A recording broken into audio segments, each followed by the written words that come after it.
The views and opinions of the hosts and guests are their own and do not necessarily reflect the position of the management and staff of Guardian Network.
Good morning.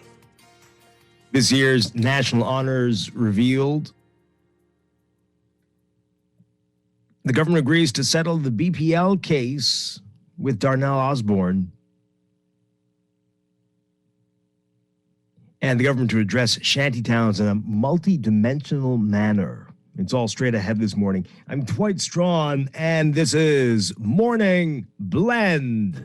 Wake up, it's a new day. Wake up, it's a new day. It's the start of a new way. You know that it's here. It's the start of the end of the old way. Revolution. Wake up, it's a new day. Wake up, it's a new day.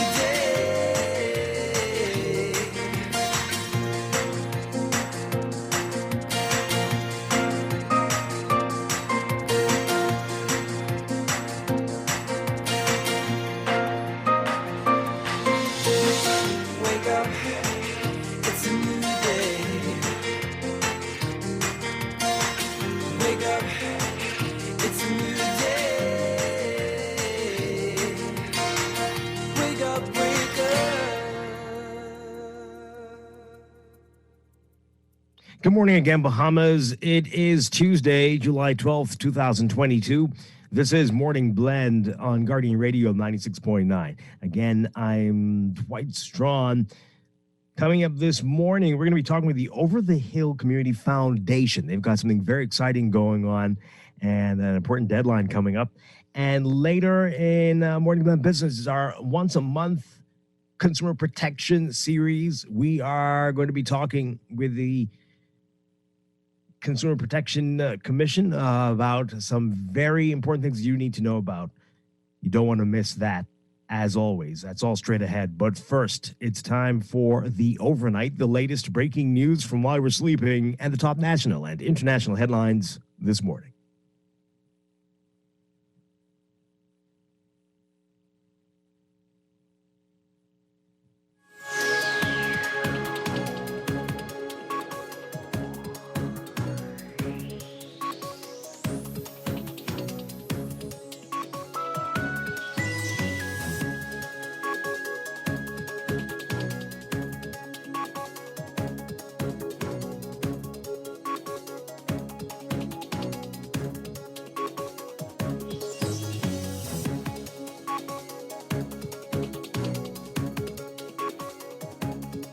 In the overnight, lawyers for former BPL executive chairperson Darnell Osborne and two other former board members who sued BPL and the government for unfair and wrongful dismissal have reached tentative settlements with the Office of the Attorney General. National Guardian confirming this information now. Osborne and Nick Dean also sued for defamation. Nicola Thompson took action only for alleged unfair and wrongful dismissal. They were fired from the board in 2018, with then Minister of Works Desmond Bannister saying board members had clashed on almost every critical issue, which was at great cost to BPL.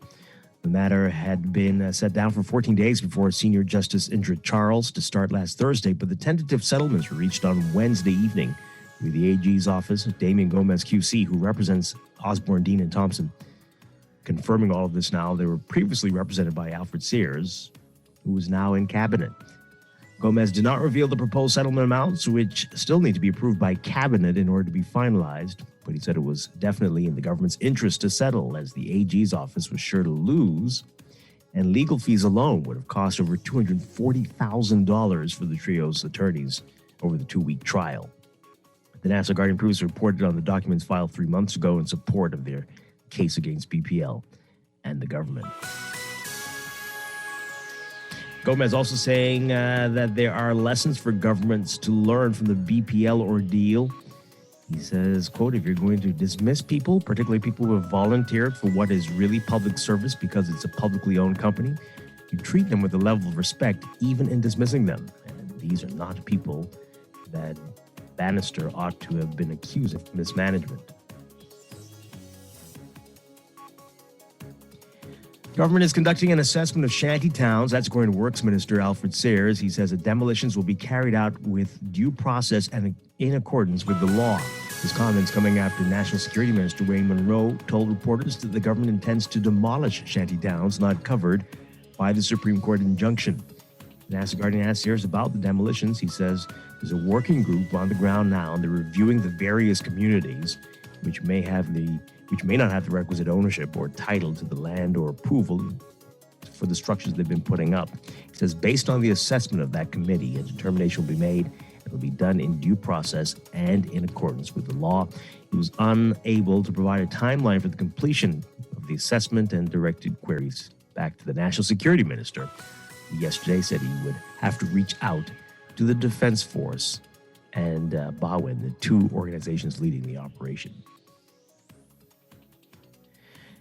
Member of Parliament for Long Island, Adrian Gibson, began his testimony Friday in his intentional libel case against businessman Gregory Miller, who was accused of defaming Gibson after his company wasn't awarded a contract to perform capital works for the Water and Sewerage Corporation. Miller has denied the charges at his trial before Chief Magistrate Joyanne Ferguson Pratt. Gibson, the FNM's Member of Parliament for Long Island and the former executive chairman for Water and Sewerage Corporation, testified that he was taken aback when he saw a $200 online transfer from Miller's company, Apex Underground Utilities, to the account that was shared with his girlfriend at the time, Alexandra Mackey. The uninvited deposit was made in December 2018. However, Gibson testified that he did not see the deposit until January 2019. You can read more about it in today's Nassau Guardian.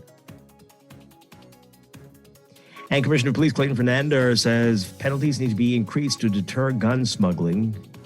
He says when you look at people who are arrested for possession of an unlicensed firearm and they go to court and get bail, and even when he's convicted, he says these folks get 2 years at the most.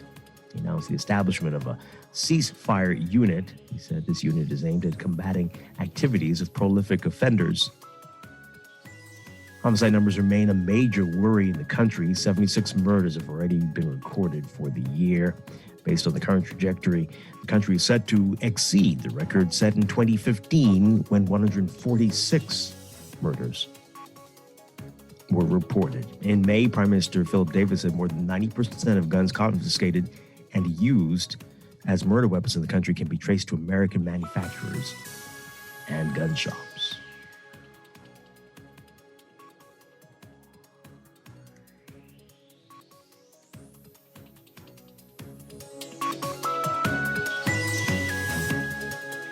Overseas, Sri Lanka's leaders agreeing that lawmakers will elect a new president next week. But they struggled today to decide on the makeup of a new government to lift the bankrupt country out of economic and political collapse. Desperate in the face of severe shortages of food, fuel, and medicine, protesters on Saturday stormed the embattled president's home, his seaside office, and the official residence of his prime minister in the most dramatic day of a 3-month crisis. Both officials said they would concede to demands that they resign. The president promised to to step down Wednesday, while the prime minister says he will leave once a new government was in place. In a possible indication of the president's next move, immigration officials say the president's brother, who was once his finance minister, tried to leave the country on Monday night. Local media reported he was not able to. Negotiating a new government has stymied opposition leaders as the protesters have said that they will stay put in the official buildings until their top leaders are gone.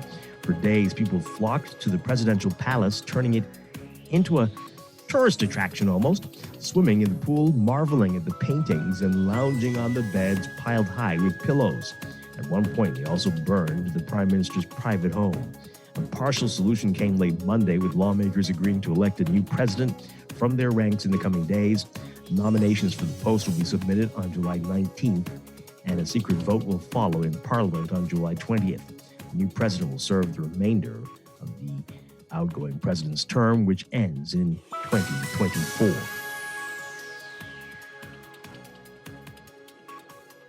And the Japanese bid their final goodbye to former Prime Minister Shinzo Abe today as a family funeral was held at a temple days after his assassination shocked the nation and the world. Abe, the country's longest-serving prime minister, remained influential even after stepping down 2 years ago for health reasons. He was gunned down Friday during a campaign speech in the western city of Nara. Hundreds of people, some in formal dark suits, filled sidewalks outside the temple in downtown Tokyo to bid farewell to Abe, whose nationalistic views drove the governing party's conservative policies. Mourners took photos, and some called out Abe-san as a motorcade with the hearse carrying his body, accompanied by his widow, slowly drove by the packed crowd. Only she and other close family members, along with the current Prime Minister Fumio Kishida and senior party leaders, attended the funeral at the temple. On Sunday, 2 days after Abe's shocking death, his Liberal Democratic Party and its coalition partner won a landslide victory in elections for the upper house, the less powerful of Parliament's two chambers. That could allow Prime Minister Kishida to govern uninterrupted until a scheduled election in 2025. But Abe's death also opens up a period of uncertainty for his party. Experts say a power struggle within Abe's party faction is certain and could affect Kishida's grip on power.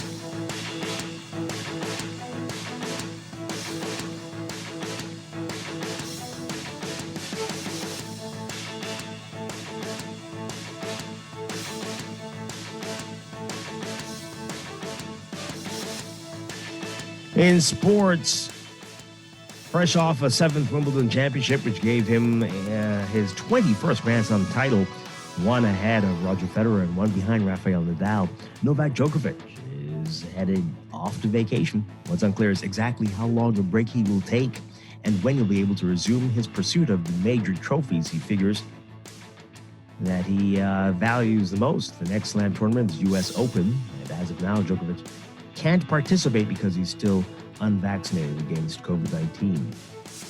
As an unvaccinated foreigner, he can't enter the United States. He tried to get around coronavirus-related rules at the Australian Open in January by a tournament-packed exemption, but ended up in court and in detention, and eventually had his visa revoked and was deported from that country, which could all hamper his efforts to return there in 2023. So it all remains up in the air to see what's next for Djokovic. That's sports, and that's the overnight.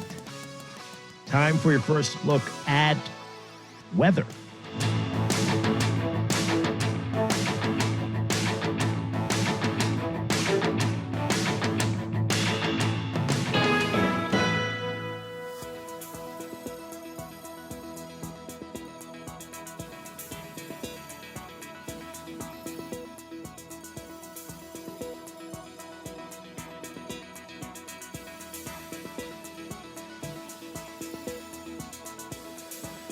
In your weather for today, we've got a ridge of high pressure that continues to dominate weather across the islands. It's producing typical summertime conditions and moderate to fresh winds. There's also slight risk for waterspout and possibly funnel cloud activity. Rip currents will persist across the southeast Bahamas.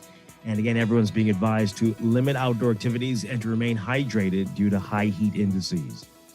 For all areas today, we're looking at partly sunny, hot, and humid conditions with isolated afternoon showers and thunderstorms possible, becoming fair and warm at night with a chance of passing isolated showers or thunderstorms. Small craft operators in the southeast Bahamas should exercise caution. Wind southeast to south at 10 knots, 10 to 15 knots, occasionally falling to 10 knots or less in the northwest and central Bahamas. Seas 2 to 4 feet, but occasionally 1 to 3 feet in the northwest and central islands, 4 to 6 feet in the southeastern islands. Temperature-wise today, look for highs getting up to around 92 Fahrenheit, 33 Celsius. But remember that heat index can make it feel like it's well into the 100s. Overnight lows tonight getting down to about 79 Fahrenheit, 26 Celsius. That's your first look at weather this morning. We'll have your extended outlook and a look at the tropics coming up after traffic in just a bit.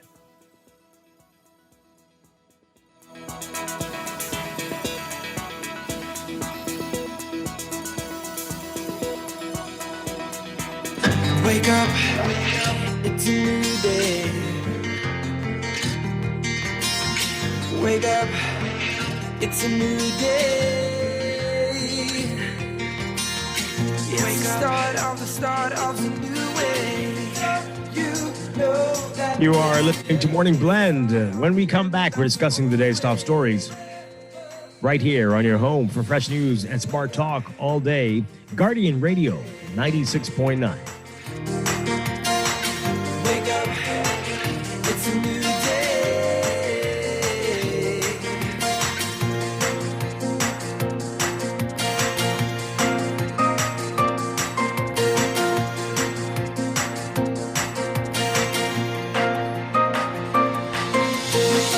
Wake up, it's a new day.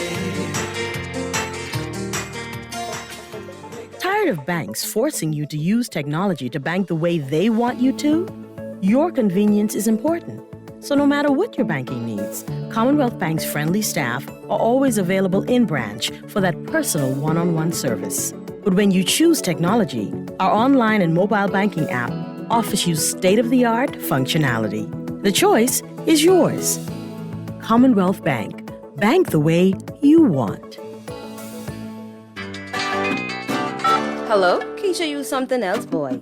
Who this is? Tamika? You ain't even remember my name? Wow, Dread. Girl, I've been so busy. You still planning your trip? Girl, and I can't wait. I right here online booking my car. You dare planning trip? You vaccinated? Girl, we had to. We ain't been nowhere since this pandemic started. Girl, and we got a 14-day vacation. Best vacation ever. Girl, are you though? Well, I know you was gonna get the vaccine because you too like travel.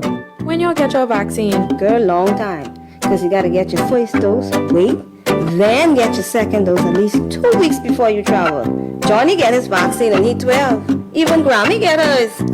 Child, and Grammy say she ain't get no money. But I see her hiding that under the mattress. Child, let me send my list because I know you going shopping. Keisha, don't play with me. Vaccinate today, live tomorrow. A message by PAHO WHO, Canada, and USAID. Technology serves to make our lives better, so why not your business too? At Custom Computers, we've been maintaining our knowledge and relationships with top tech companies since 1987 and carry only the most trusted brands like Apple, Microsoft, HP, and more. No company has helped more businesses build reliable IT systems than Custom Computers. You name it, we've done it. Call 396-1101 to talk to any of our business experts. Find trust in your tech. Count on Custom Computers. At Esso, we're thankful for you. So we're giving away thousands of dollars in free fuel. Just fuel up with any amount at any Esso service station, and you could be randomly selected to win a $50 fuel voucher. There will be over 100 lucky winners every week. It's that simple. Fuel up with any amount at any Esso service station for your chance to win. Special conditions apply. Visit facebook.com/Salt Petroleum Bahamas for more details. Promotion ends July 22nd, 2022. The Esso brand is a trademark of ExxonMobil Corporation and is used under license. Wake up, it's a new day. Wake up, it's a new day. It's the start of a new way. You know that it's here. It's the start of the end of the old way. Wake up, it's a new day. Wake up, it's a new day.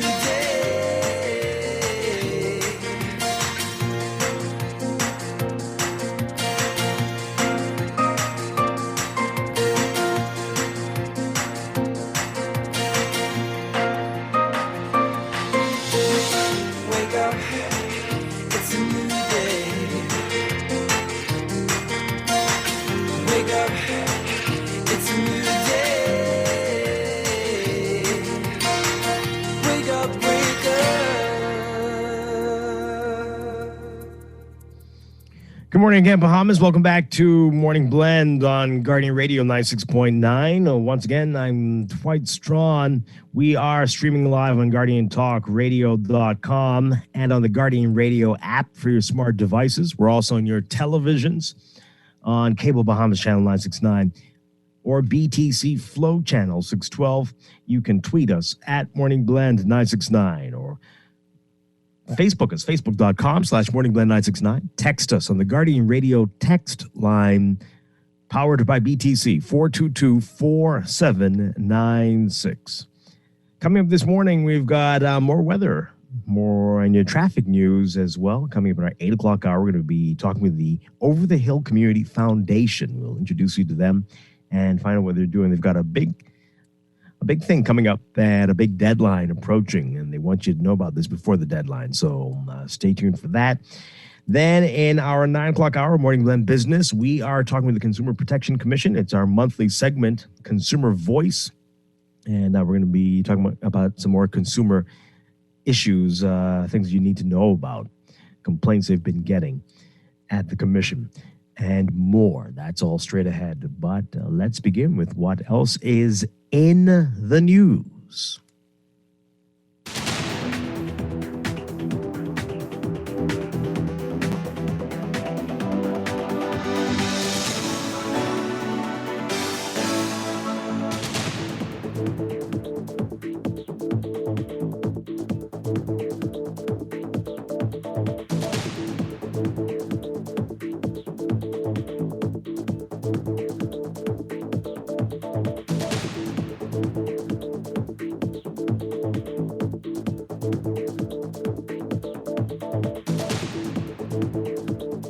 And in the news, hope everybody had a wonderful holiday weekend. Got to take part in some of the Independence festivities.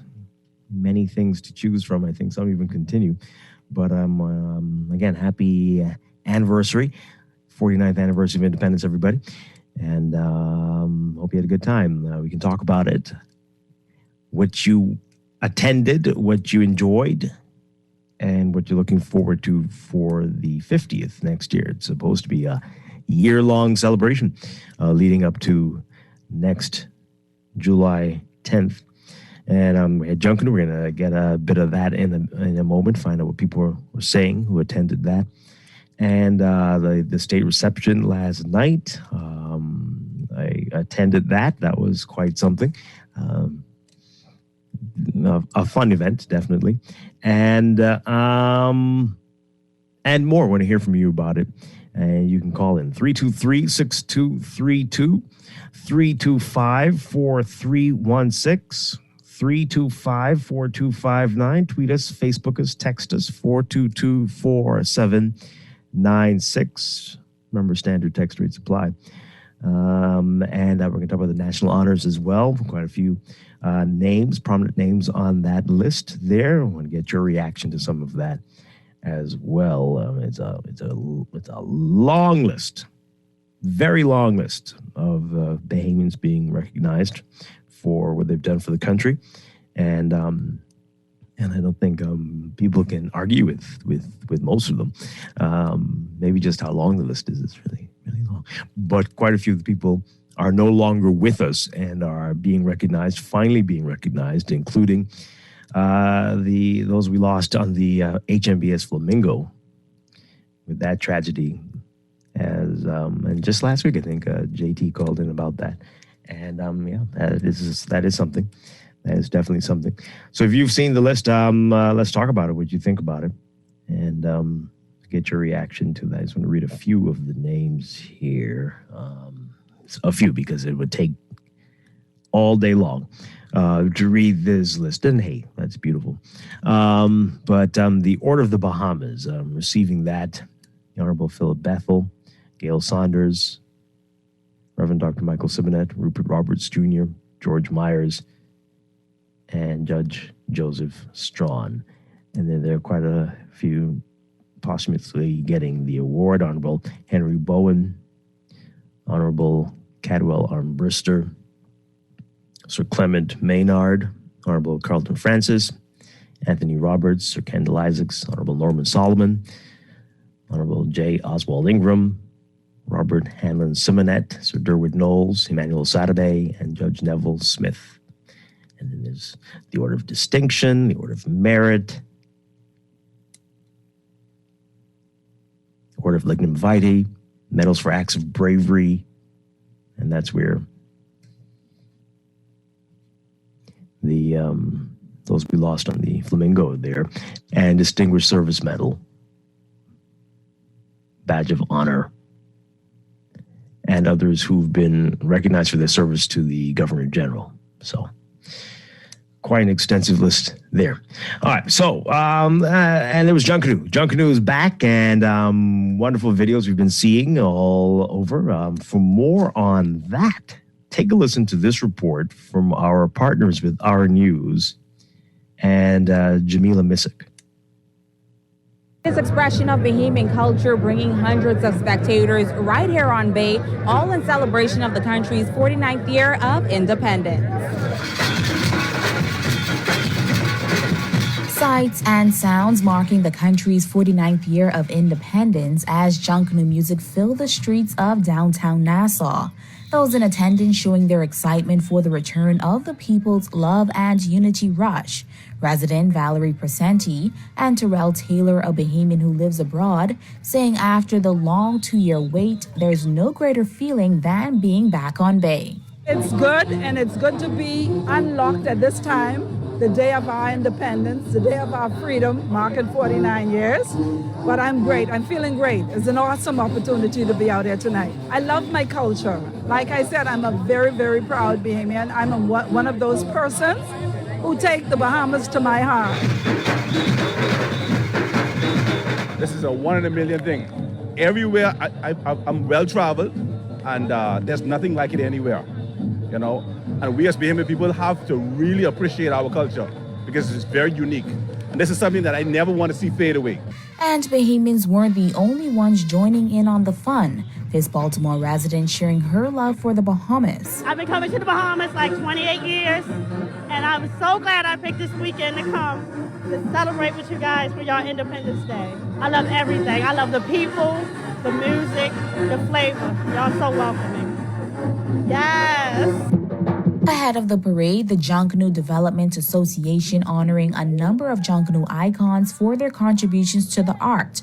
The only woman in the group, Krista Dean of the Shell Saxon Superstars, says she is humbled. After 30 years, I find it to be such an esteemed award, and I just want to thank everyone for recognizing everyone. So indeed, I'm humbled, I'm excited, I'm emotional, because of course we've lost so many members in all of the groups. But I'm so happy. Residents could be seen dancing and chanting in support of their favorite groups, like the Shell Saxon Superstars and the Valley Boys, who made their return to Bay. And while there may have been a preference for many, it was clear that the one thing they all had in common was love for the greatest expression of Bahamian culture, Junkanoo. Reporting for Our News, I'm Jamila Mizik. All right. So that felt like, things are slowly getting back to normal. Let's get your reaction to it, folks. How you feeling about how things have gone with the independence celebrations this year and what we need to do moving toward the 50th? 323-6232, 325-4316, 325-4259. Tweet us, Facebook us, text us, 422-4796.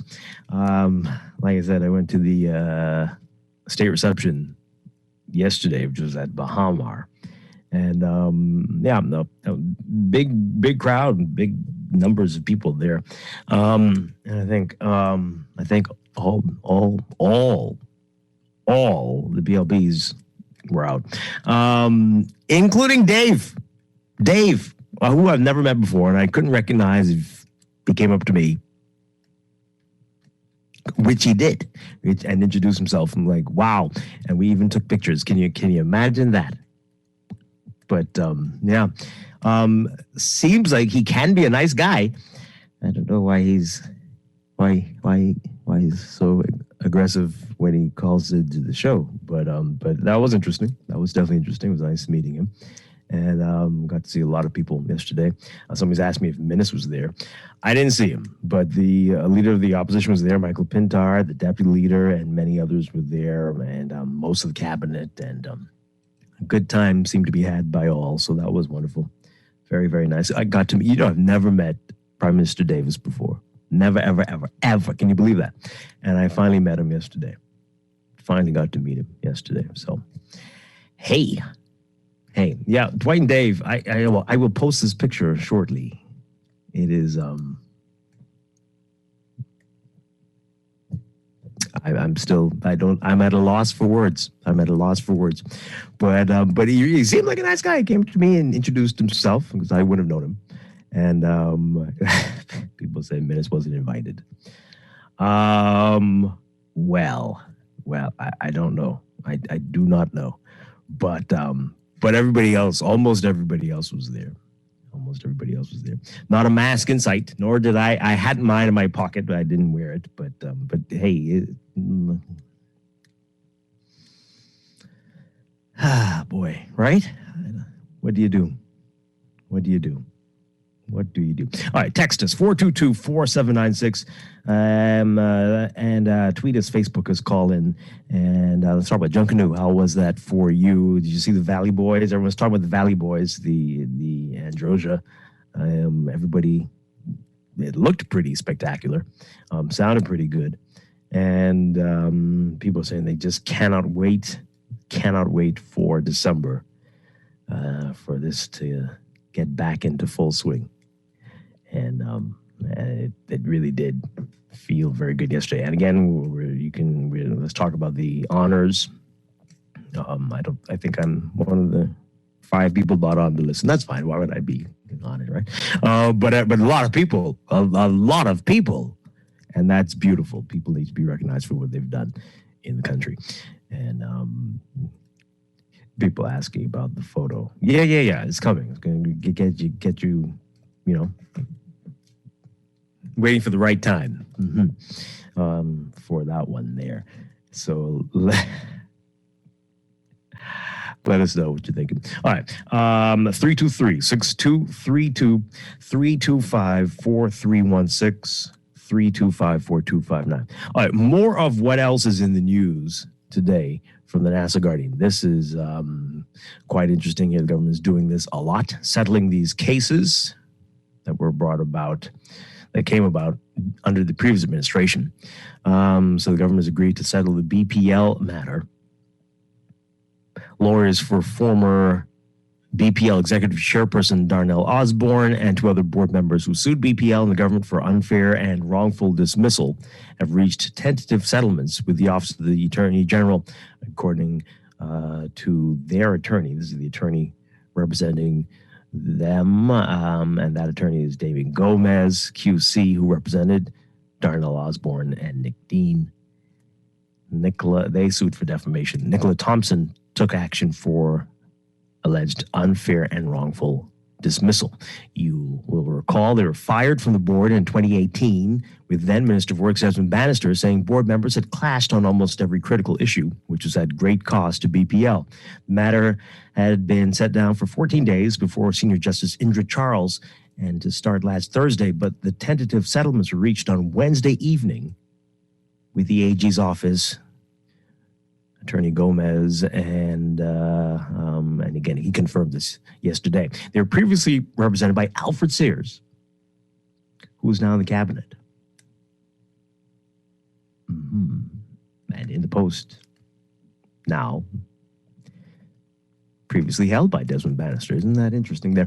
Gomez did not reveal the proposed settlement amounts, which still need to be approved by cabinet in order to be finalized, but he said it was definitely in the government's interest to settle, as the AG's office was sure to lose, and legal fees alone would have cost over $240,000 for the trio's attorneys over the 2-week trial.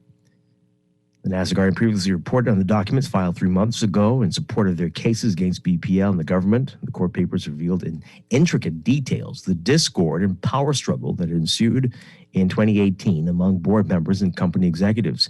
The internal wrangling and dramatic deterioration in relationships culminated in the trio's firing from the board and exploded into political controversy that ensnared the Minister administration and brought into focus deep troubles that plagued the utility provider.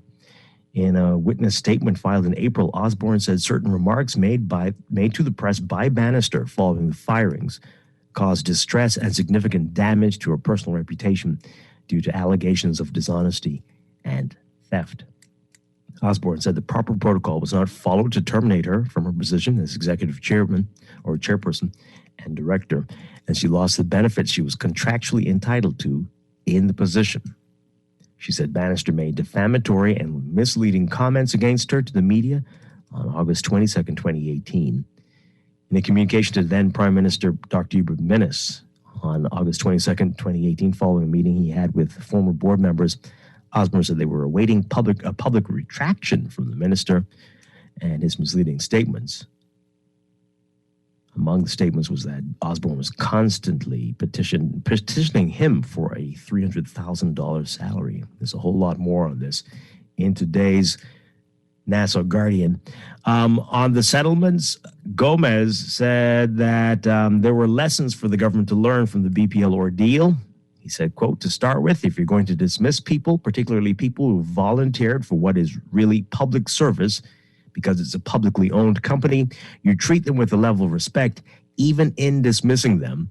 And these are not people that Bannister ought to have been accusing of mismanagement.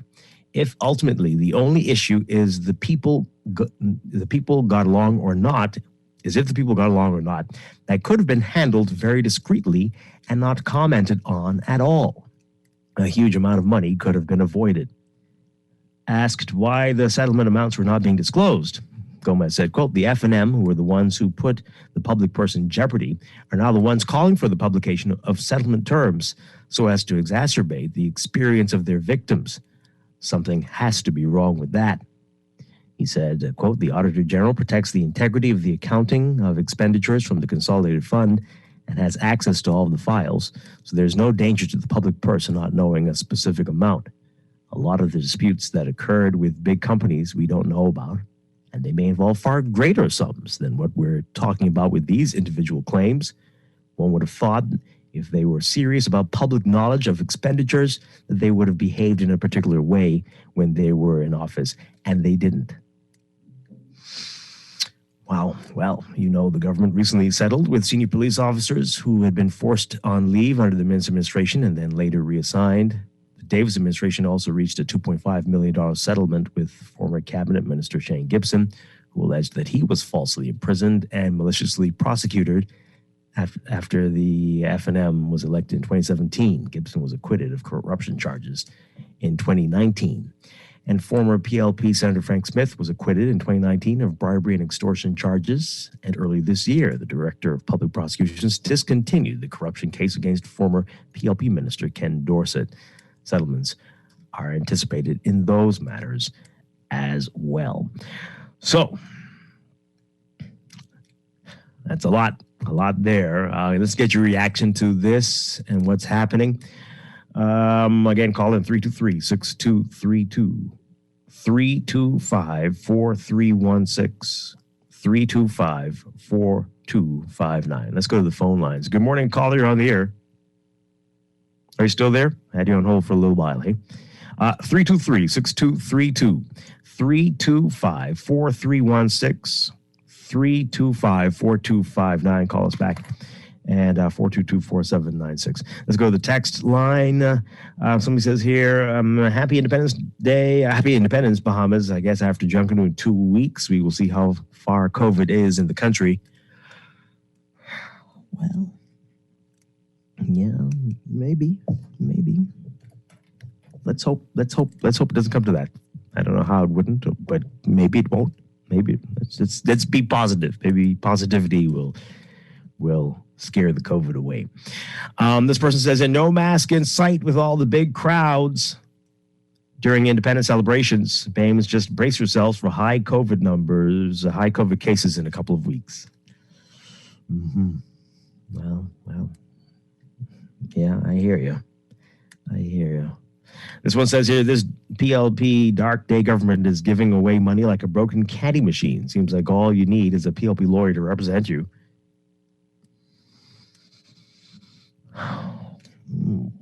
Okay. I also see that a witness has stepped forward to confirm. Well, yeah, I don't know. I'm not gonna. We'll see.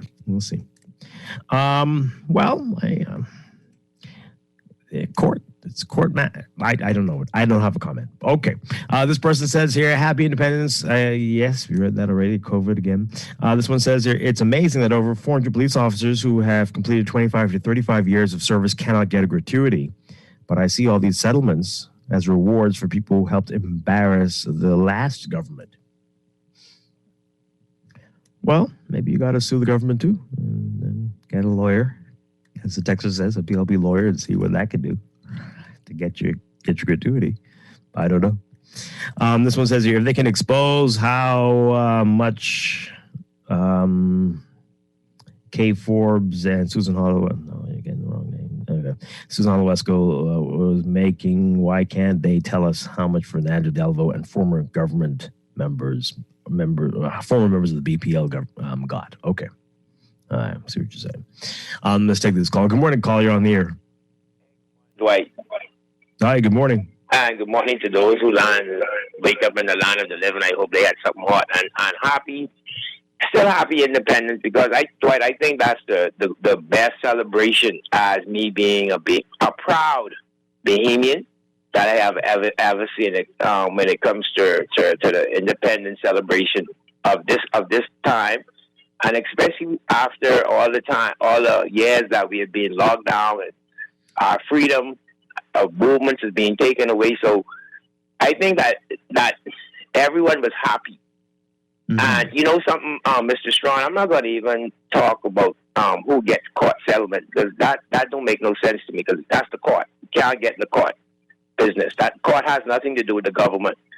But on Saturday,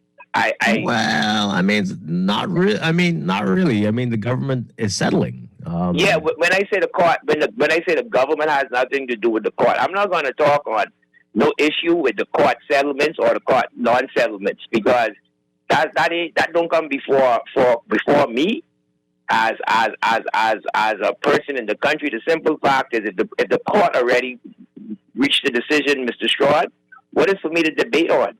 No, some of these aren't going to court. Like the BPL thing didn't go to court. Right, because let's be realistic, Dwight. If you're the government and you see whereas you have a losing case or a losing battle, and you know that you can settle with DeWitt out of court, and DeWitt is going to accept the settlement, don't you think that's more wiseable and more save the tax people more money? Sure. All right, but I want to talk about the celebration. Mr. Strachan, you know something? Saturday night at the Tattoo, you had, when the national anthem was about to be started, the police officers, other people, even some of the young children stand at attention And these two young ladies, because I was by the gate helping give out some stuff, and these two young ladies passed us, past all the police officers and past the other people and asked a question: why is everybody standing at attention? Oh, wow. That I'm trying to figure out, what do these teachers, I wouldn't say the teachers, but what do they teach them in school, Dwight? Yeah. We supposed to be so proud to be a Bahamian. After all of that time, Dwight, when we didn't have a little movements around, we should be supposed to be so happy. How could you be a young teenager passing everybody, just about everyone standing at attention? You can say, why all of these people are standing? Why are you moving? That's the question she needs to ask herself. And I encourage this year, when school opens back up, that these people start to be more patriotic when it comes to our country. Because I mean, I hear you. That's horrible. But let's not just blame the teachers. I mean, parents need to teach the parents. It's not like they say. Dwight, is it said? I don't know if you know, but the old saying is, "What starts at home ends abroad." All right, so I think that the parents have something to do with it, man. And Bahamian people, when I look at the Haitian Flag Day and see how those people come together as one and be so happy, and they, whatever activity or they raise the Haitian flag, they stand up and they give that respect. Why some of us can't do it in our country? Yeah, and it's not just kids. I don't know if you noticed it last night at the reception. The national anthem was playing, and there were a lot of people who were still walking. Dwight, I was there last night, to the reception, and it's a different level. To me, was the children on Saturday and some of the people to the reception last night. But yeah, I personally, and I can say this to you, Dwight, and I can say this to everyone in this country, I am a proud Bahamian. I don't see no place on earth is more better than the Bahamas, because the Bahamas is full of so many opportunities. It's just that some people, Mr. Strachan, they have this mentality that because they're not involved. The independence is for everybody to get involved. Don't matter your political affiliation or your color, creed, or your sexual identity. It's for everybody. That's for us to be happy. And kudos to Miss Leslie Miller Bryce and her plans committee. She took independence in this country, celebration, to a different level, and nobody could come against it. All right, but Mr. Strachan, continue to be a Bahamian, and Bahamian people continue to be a Bahamian. Continue to praise your country, because this is all we got. This is all we got. Some people fleeing from their country to come to our country. So that should tell you how good we is. Have a good day, my brother. Oh, thanks a lot. All right. Yeah, so we've got some issues, and not just the kids. Again, a lot of adults don't know why everyone stopped when the national anthem is playing, and continue to walk and drink and halfway into the song. So maybe the excuse can be it's been 2 years. Maybe people forgot. Sure, okay. But we got a lot of work to do. We do. 323-6232. 325-4316. 325-4259. Tweet us, Facebook us, text us, 422-4796. All right, and this text here. Red herring, throw the question, blame back the F&M. It's simple. They're paying their boys and girls. Well, I don't know. You heard what Damien Gomez is saying, that these are cases that they know that they'll lose. And it's going to be very costly. And they're saving Damien taxpayers.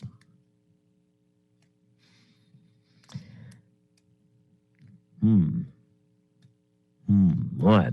Let's take a break. When we come back, more on these issues this morning, and more as we get ready to celebrate the 50th anniversary, what we saw from over these past few days that we need to incorporate or do over the next few months. Let's talk about it when we get back. This is Morning Blend on a Tuesday morning here on Guardian Radio 96.9.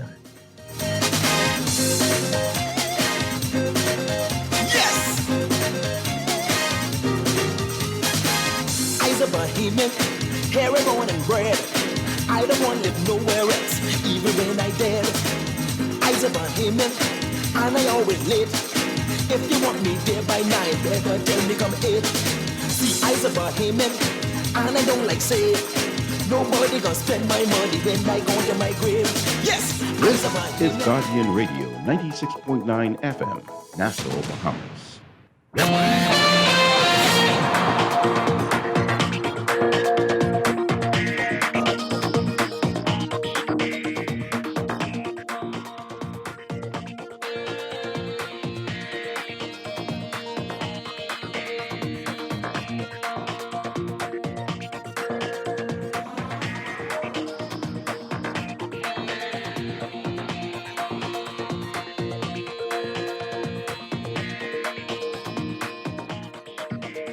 7:30 the time. Time for your first look at traffic for this morning, brought to you by RBC. For all of life's moments, there's one Visa Classic credit card. Just a reminder of some big traffic adjustments are going to be made today and have been made already in some cases. So Shirley Street is going to be single lane traffic beginning today through August 10th. Not exactly sure which part of Shirley Street or if it is the entire part. We're working to confirm that, but we know that at least there are going to be some partial lane closures on Shirley Street today. So you know what that means. If you can, you definitely want to avoid Shirley Street. And this is related, Village Road between Harmony Hill and Shirley Street. Harmony Hill Road and Shirley Street, that is fully closed until further notice. So Village Road as well. Something you need to be avoiding. Definitely. So that's happening. Right now in your real-time traffic, we are seeing not too bad conditions out there. Some people still in holiday mode, clearly. And so we're only seeing some building traffic. Well, it's manageable on Milo Butler Highway, just about midway between Fire Trail and Tony Williams Darling Highway in the northbound lanes. There, you'll see that traffic in front of you as you get closer to Harold Pond. And Blue Hill Road, just north of Soldier Road. As you get over that hill to the roundabout with Independence Drive, you'll see that line of traffic in front of you. And some pockets along Carmichael westbound to Coral Harbor Road. And just at some of the major intersections, we'll be seeing some traffic this morning. Already on Eastern Road, near that same area where there are issues, Shirley and Village, there's a line there as it's a slow movement in that area. If you can avoid that, Prince Charles Drive actually may be a better alternative for you so far this morning. That's what we're seeing right now. That's your real-time traffic and your morning blend traffic alert. We'll have another real-time report for you after the 8 o'clock news. Morning Blend Traffic brought to you by RBC. Remember that you can experience cashless purchasing power and chip and pin security with your RBC Visa Classic card. Manage your day-to-day expenses and apply today at rbc.com/Caribbean/Visa Classic.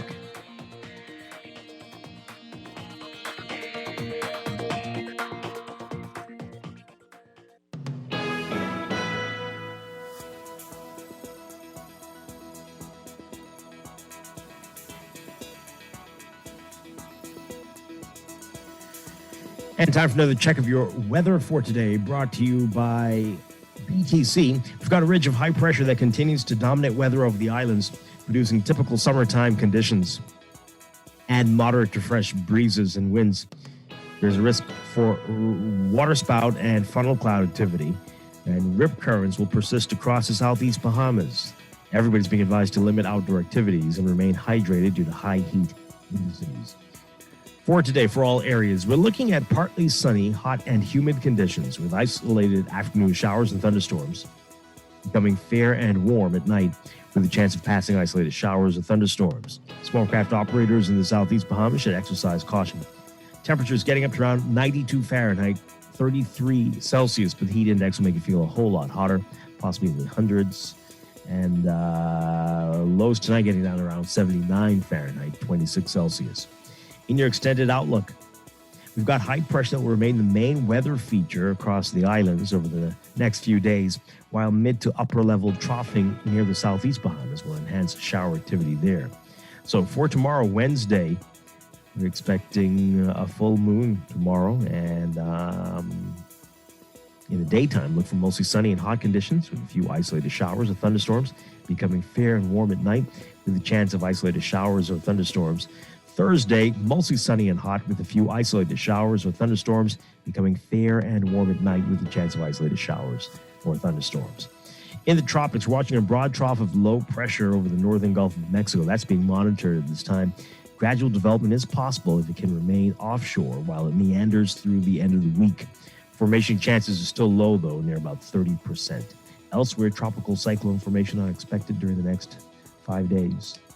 That's your morning blend weather check brought to you by BTC.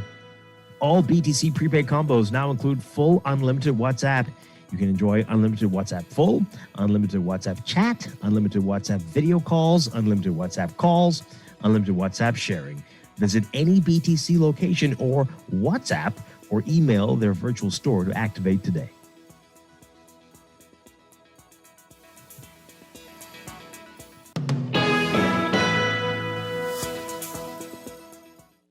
Are you an attorney with a joint practice operating from one location? Accepting payments from clients doesn't have to be complicated. Introducing RBC MultiPay. Now each attorney can securely accept and settle payments with one point-of-sale device supporting multiple bank accounts. With competitive pricing, training, and easy setup, you will be up and running in no time. Call 356-8500 to sign up for RBC MultiPay. You're always on the go. We know life can be a daily rush. CIBC, First Caribbean, you can count on us. We make life easier. Manage your accounts at any time. Apply for a loan. It's easy when you bank online. We make life easier with choices that suit you. CIBC, First Caribbean. Whether you're battling a chronic condition or offsetting a new injury, Doctors Hospital's comprehensive rehab services offer the help you need now. 3 advanced facilities at Collins Avenue, Carmichael Road in Cable Beach means your personalized plan for care is just a visit away. From physiotherapy to occupational therapy and speech and language pathology, our team approach is all about rebuilding together. For a full list of services, visit doctorshosp.com/rehabilitation. Doctors Hospital, trusted and best care now. Isn't your health worth it?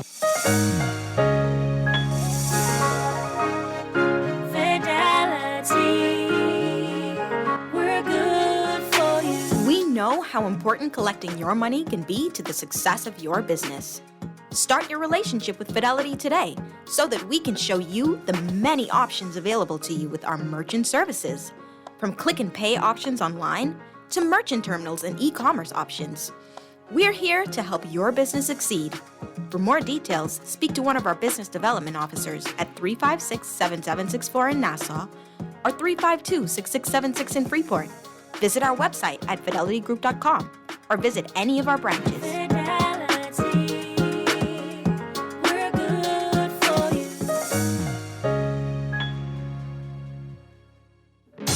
KB and Sting, coming with the Bohemian team. Come on. Woo! Oh, yeah.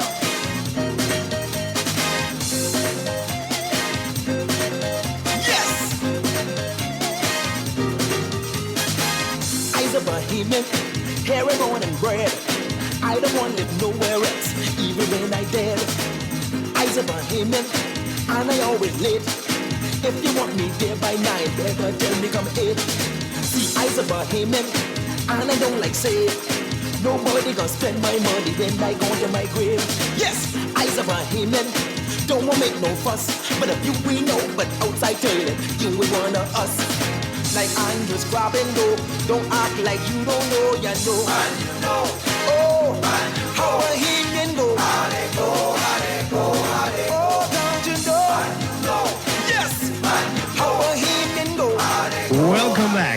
Welcome back to Morning Blend here on Guardian Radio 96.9. Dwight Strong with you on this Tuesday morning. We are talking about a number of things. Talking about the independence celebrations, how you feel they went, and what we need to do for the 50th. Also getting a reaction to some of the stories in the paper today, including the fact that the government has settled with in the BPL case with Darnell Osborne. And so getting your reaction to all of that. All right, so we got quite a few of your text messages, and you can continue to call us, 323-6232, 325-4316, or 325-4259. Text us, 422-4796. Tweet us at MorningBlend969 or Facebook.com/MorningBlend969. Okay, let's take this call. Good morning, caller. You're on the air. Good morning, Dwight. How you doing? Doing well. Good morning. Yeah, man. Good morning, Bahamas. Blessed Bahamas. Dwight, I really feeling kind of sad this morning, man. Government can find money to give away all our taxpayers, buddy, man. Hey, man, what kind of country is this you living in, man? I mean, the government also giving money for years and years, and people can't get the money, man. What kind of country this is, Dwight, we living in, man? Dwight, what is treason on our books? I think that's still on the books. What was that? Say that again. Treason. What is treason? On our books. I think that's still on our books. You think someone's committed treason? Yeah, treason. Because there's got to be treason. How you go take all the taxpayers' money, all people, legitimate money, and you're paying around money, and you tell how much money you're paying. People, why this country want to like this, man? I listen to my boy, David. Yeah, David. The honeymoon over now. We in the real world. We getting sick and tired, Hey, Dwight, man, I feel that, look here, man, look here. This country, we need to fix this country, man. That's all I can say, man. Thanks, take my call, man. Okay, all right. I hear you. So yeah, let's talk about it. Do you want to know? Do you need to know the settlements? You're hearing all the excuses. That was who said that last week? That was a terrible one. That one didn't make sense about how they're going to be targets. Was it Wayne Monroe said that they're going to be targets for crime if it's revealed, like. Yeah. Okay. And then Damien Gomez. What did he say? Let's see what he said again. He said, well, he made it political. Said that they only want to know now that they're not. It's the F&M fueling that discussion, and they only want to know. For basically, I'm summarizing what he said. All right. But what do you think? It is our money. Yes, indeed. We should know all this stuff, right? What do you make of that? All right. Let's get to your text. Another call. Let's take this call. Good morning, caller. You're on the air. Okay. Call us back. This person says here, great shows, usual Dwight. You see how hot it is? This can't be the same sun we grew up with as kids in the 70s. Well, I wouldn't know about that. The sun is too hot. Right, it does. Yesterday was unbelievable. I wanted to say a record was broken yesterday. I know they were talking about it in Florida about doing something that they haven't done in a while. But I wouldn't be surprised if we did that as well yesterday. This person says here, now that Dave is your best friend, now you all, anyway, will he be calling the show again? Best friend, okay. Got to think about it. Got to process it. All right, this one says here, a new loophole, sue the government when your party is not the governing administration, and then wait until your party is the governing party and get a settlement. You get your money for doing nothing and use the law to avoid name and shame.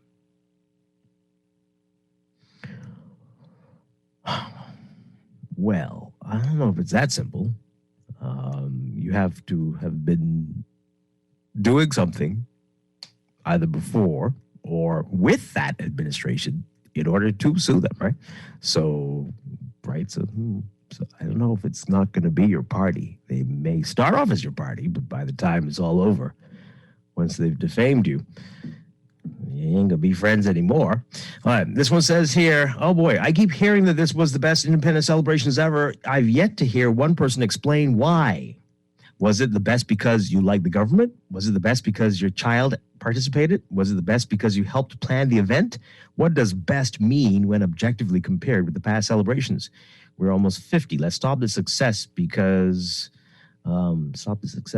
because I say it with my jaundiced eyes. Practice. Okay. Interesting message. Folks, what do you think? Can you answer this person?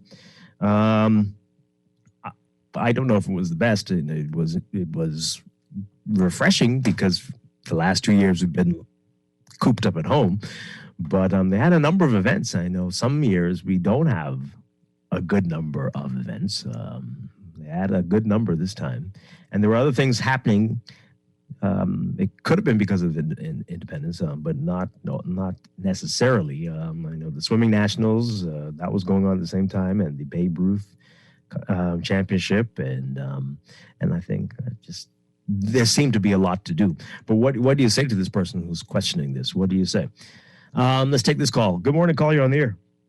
Yes, sir. Good morning, President. Hi. Good morning. Good morning. Good morning. I think the independence celebration was a success, not just on the national front, what we saw on TV, but the busyness, the buzz of activity around the country. One little disappointment was there was a shortage of ice. There was a shortage of ice maybe from Sunday or so, or even from Saturday. Really? Perhaps the ice factory broke down or something like that. Oh. And then also, even though I'm hearing comparison with being the best, it's still better to come, meaning coming up next year, as well as some of the promotion. Because it was on a long weekend, on a Sunday, some people were of the opinion that some event would have taken place the other day, so we would have missed it, made a plan to go to maybe IMAX or so, or the different things. Saturday night, not knowing was real good things happening. So I had to apologize to my children and watch it on TV. But it seemed very well executed. Yeah. All right. Thank you very much. Appreciate it. Glad to hear you had a good time. Yeah, I think that's a good sign, right? We don't know why people are saying it's the best, but you hardly ever hear people talk like that, ever. So it is possibly encouraging for next year. Is this another call? Yeah. Good morning, call. You're on the air. Hey, Dwight, how you doing this morning? Doing well. Good morning. Hey, yeah. Well, I mean, to be honest, I didn't take too much activity about the activities, right? Because,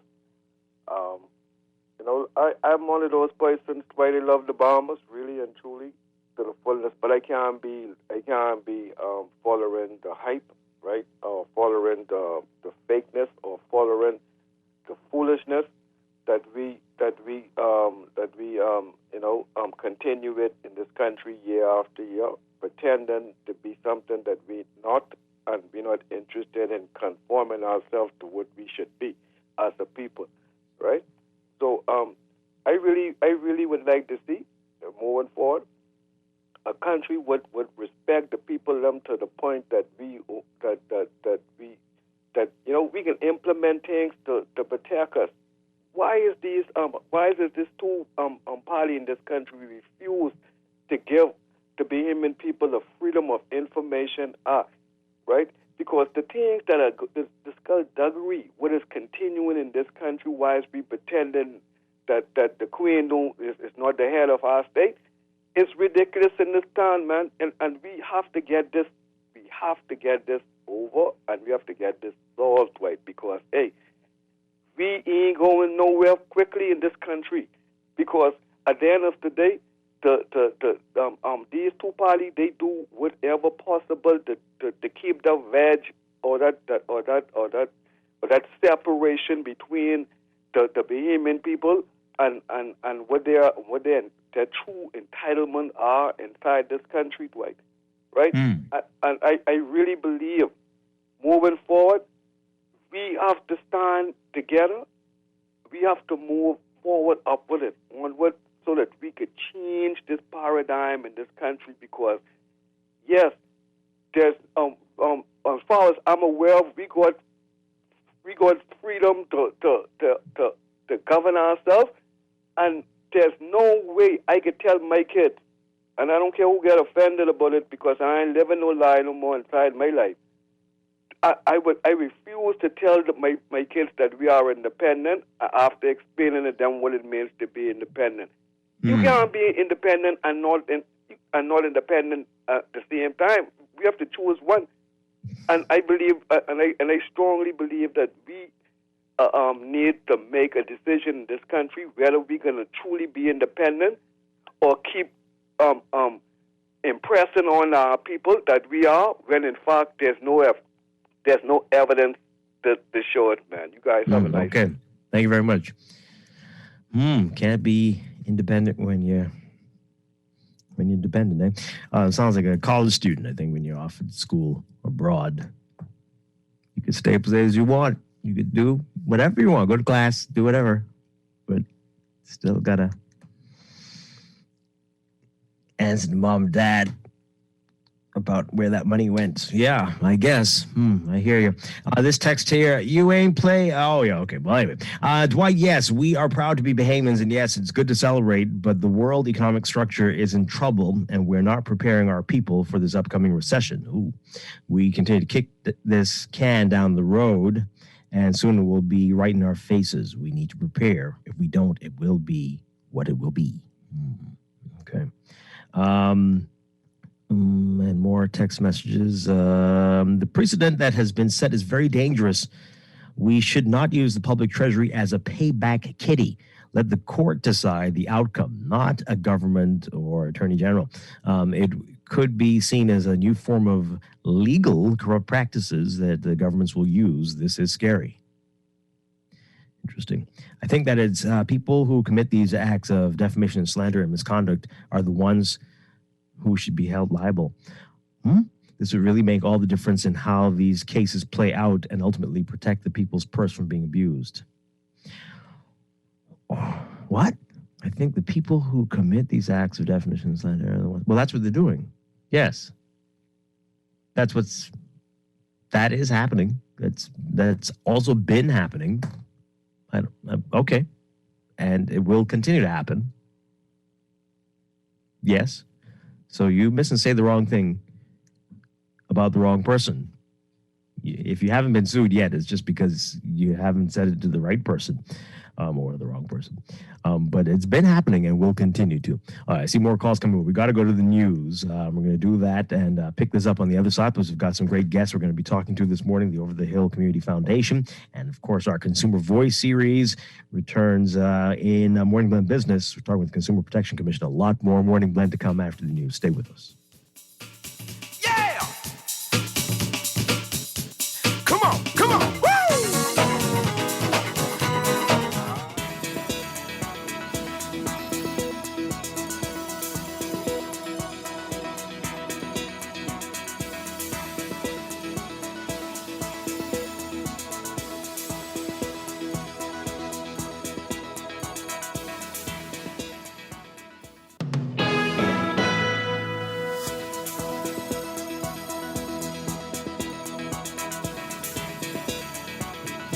Welcome back to Morning Blend here on Guardian Radio 96.9. We are streaming live on GuardianTalkRadio.com and on the Guardian Radio app for smart devices. We're also on your televisions on Cable Bahamas Channel 969 and BTC Flow Channel 612. You can tweet us at Morning Blend 969 or Facebook.com/Morning Blend 969. Text us on the Guardian Radio text line powered by BTC 422-4796.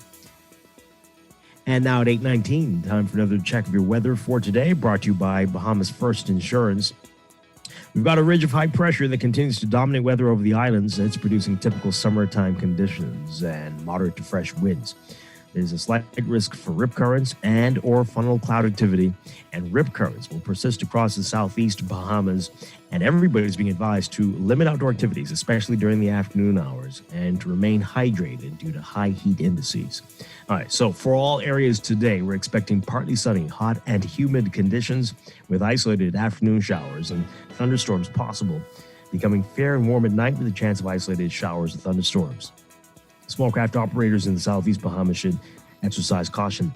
Temperatures today getting up to around 92 Fahrenheit, 33 Celsius. But the heat index will make that feel a lot hotter, like it's in the hundreds.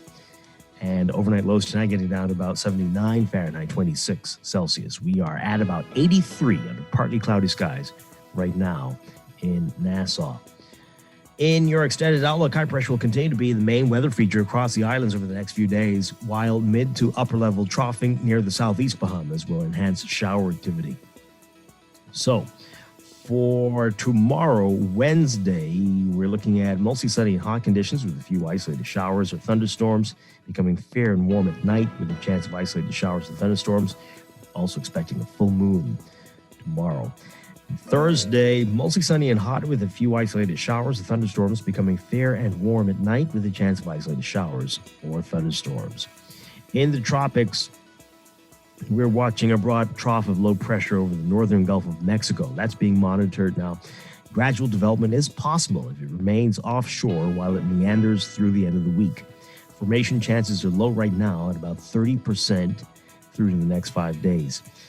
Elsewhere in the tropics, things are quiet. Tropical cyclone formation not expected over the next 5 days. That's your morning blend weather check, brought to you by Bahamas First Insurance, still the first and only local insurance company and agency network that lets you buy car and home insurance 100% online. Try it at bahamasfirst.com.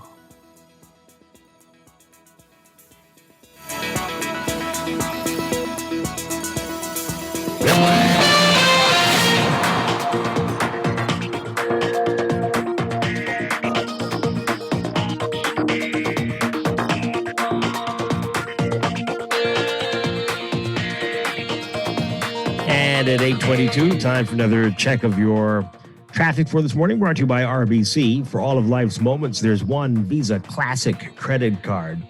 A reminder about what we're expecting today: road closures and detours. We've got Shirley Street that is going to be on partial closure. We're going to have single lane traffic on Shirley Street, and that's expected to begin today and continue through August 10th. Again, we haven't been able to confirm yet if it's the entire stretch or if it's just a portion and which portion it is, but just note that Shirley Street's going to be partially closed, single lane traffic beginning today. And that sounds like a nightmare, especially during peak traffic hours. So you will want to avoid Shirley Street if you don't have to go on Shirley Street. And that is also what's happening on Village Road from Shirley Street to Harmony Hill Road. That area is fully closed there. So if you're coming off Eastern Road or East Bay Street, you're not going to be able to get to Village Road there. And so you want to avoid that area as well. And all of Village Road, in fact, if you can, as work continues there. In your real-time traffic at this hour, Milo Butler Highway, heavy traffic now from well south of Fire Trail all the way up to Tawny Williams Darling Highway. That's going to be backed up on Fire Trail as well, eastbound to the roundabout there, and on the way north to Tawny Williams Darling Highway. Seeing a bit of congestion at Tawny Williams Darling Highway near the roundabout with Bahamas Games Boulevard. And Glass Road is busy, but manageable just south of Money Road. The northbound lanes, you'll see that heavy traffic there on the way to the roundabout with JFK eastbound to that roundabout also a little congested this morning. Elsewhere, not looking too bad. Just building traffic on Carmichael eastbound to Blue Hill Road. Blue Hill Road, the usual traffic there, just north of Soldier Road on the way over the hill to the roundabout with Independence Drive. Soldier Road at the intersection of East Street. That's looking busy for you eastbound there. And then just Eastern Road westbound to Shirley Street. It is busy there, and that is well past Johnson Road, heading to that area that is causing a traffic nightmare for folks as you get to Village Road. So that's what we're dealing with. That's your real-time traffic and your morning blend traffic alert brought to you by RBC. Experience cashless purchasing power and chip and pin security with your RBC Visa Classic credit card. Manage your day-to-day expenses and apply today at rbc.com/Caribbean/Visa Classic.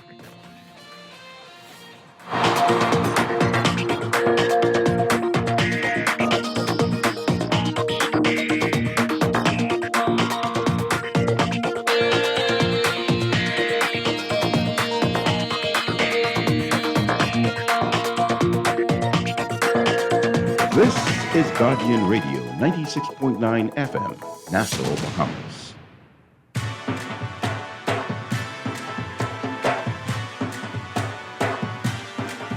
Tell us reveal it. And we in there. Tell him believe again. The people are rising up. The goods them lining up. We gon' bring it back to Bombay. We about to line it up. Girls them winding up. Girl roll that bongi like it's in gray. Oh, I got that feeling. Ain't nothing holding me back. So I tell all the gal them, I got that feeling. This junk canoe got me throwing it back. It's going down out on bed. Yeah. Down on bed. It's going down out on bed. Yeah. Down on bed. So we tell them, oh na na, oh na na na, oh na na, oh na na na, oh na na, oh na na na. It's going down out on bed.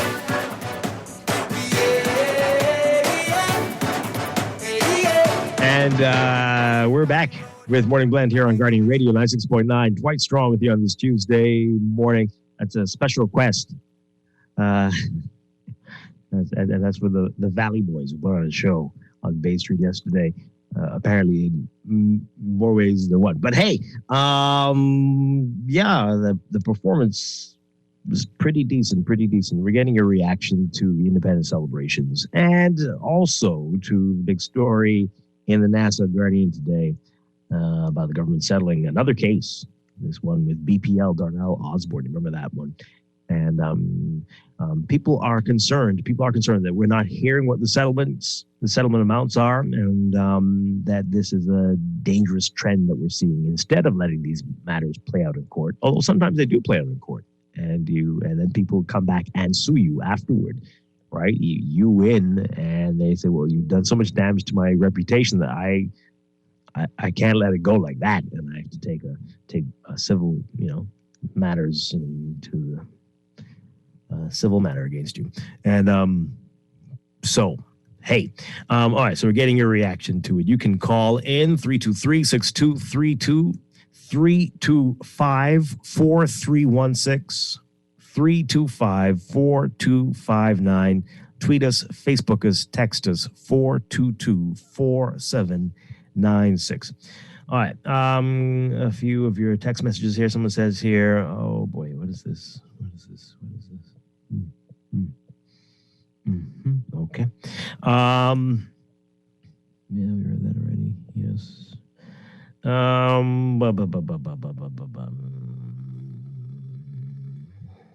don't understand this text.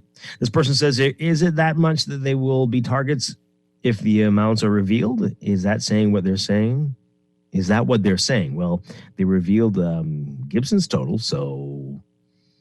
but not everybody was buying that, The people aren't buying that as a legitimate excuse. Like, seriously? But that's all I say. Please, we'd rather you... No comment. Just say that. Just don't speak. Yeah, this person, is it that? Oh, yeah, I read that. Seems like the Attorney General isn't even putting up a fight. Just settling with everyone.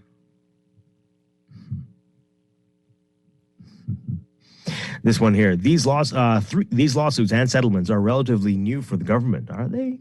What's not new is the nonsense government and corporate entities have been doing that should have led to lawsuits. What's not new is the nonsense that government and corporate entities have been doing that should have led to lawsuits, I think you're trying to say, or that's how I should read it. Hopefully this government learns, but I guess Kate Forbes will get her settlement in the next F&O administration.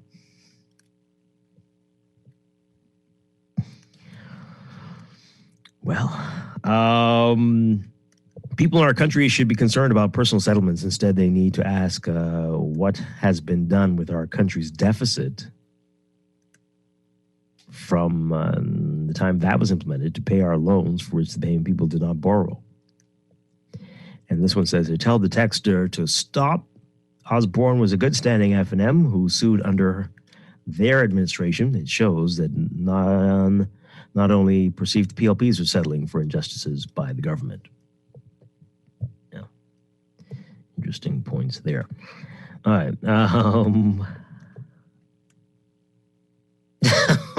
Now, some of these I cannot read. You all are being very, very naughty on a Tuesday after the holiday and so early in the day to be sending such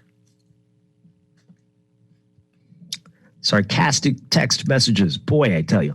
Anyway, 323-6232, 325-4316, 325-4259. Tweet us, Facebook us, text us. More messages coming in. Somebody says here, Dwight, all government settlements should be known for the public record. It is the treasury of the Bahamas. Are not all government contracts public? Aren't all public servants' salaries known? Knowing always leads you to holding your governments responsible. Knowledge is always power. Yep. That is a great point, and a point that many others are making. It is our money, and you're going to come to us for more, for various things over the next few months or years, right? So it would be good to know that you paid out so many millions to somebody, and yet here we are. I definitely have to agree with you there. Yeah. All right. Let's take a break. We got more guests and things to talk about coming up. This is Morning Blend on Guardian Radio 96.9. Stay with us on this Tuesday morning. We'll be back.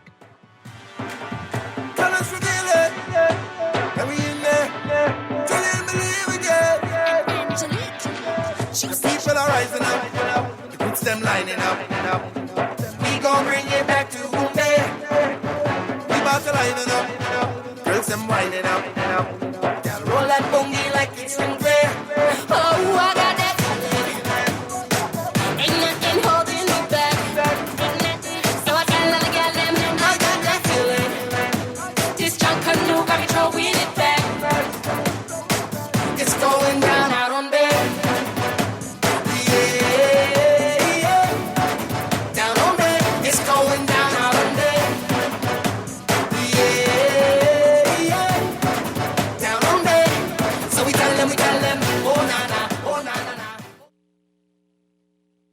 Screws and Fasteners World, Balfour Avenue and Palm Beach Street, has those hard-to-find fasteners for you right now.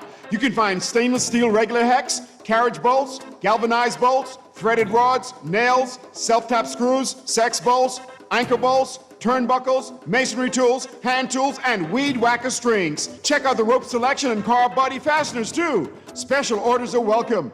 It's your #1 fastener store. Screws and Fasteners World, Balfour Avenue and Palm Beach Streets. Call 326-1976.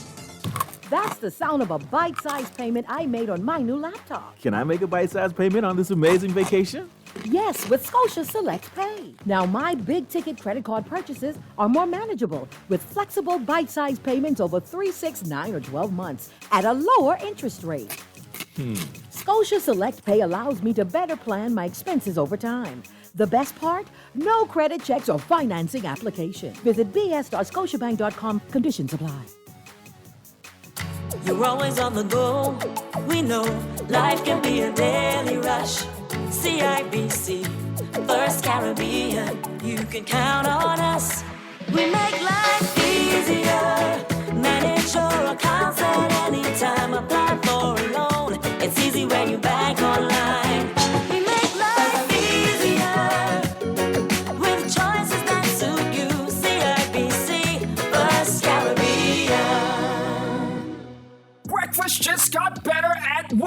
Wendy's. Introducing the Breakfast Piggy Bag. Enjoy a double sausage muffin with 2 square sausage patties, a freshly cracked egg, and cheese served on a toasted English muffin, a medium waffle fries, and an orange juice for only $5.25, VAT inclusive. And an apple pie for just $1 more. Say what?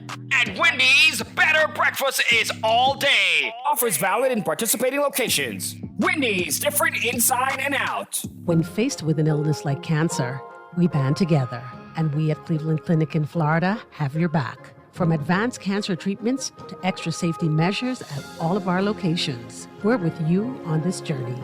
For every infusion and follow-up, for every step of the way, for every care in the world. Cleveland Clinic in Florida. Get the care you need when and where you need it. To learn more or connect with a local representative, visit clevelandclinic.org/Caribbean. I came at a party, wind up on somebody. Let's take this party to the road. Turn up, turn up. Like one girl, go and back it up. Back your body like a dumper truck. I like the vibe that I get from ya when you turn it around and you pick it back up. Oh, my hands up to the ceiling. I can't control the feeling. There's no way I'm leaving, and you are the reason. I came at a party, wind up on somebody. Wanna make it a party, let's go. Turn up the junk, I know. I came at a party, wind up on somebody. Let's take this party to the road. Turn up the junk, you know.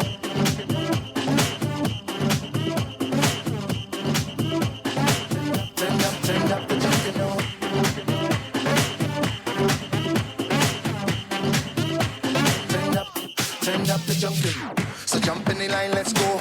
We're back here with Morning Blend on Guardian Radio 96.9. Dwight Strong with you on this Tuesday morning. And this morning we are going to talk about the Over the Hill Community Development Foundation. We've got with us this morning the chairman, Robert Turnquest, and board member Lincoln Deal. And they can tell us about the organization and an important deadline that is fast approaching. Gentlemen, great to have you with us this morning. Good morning.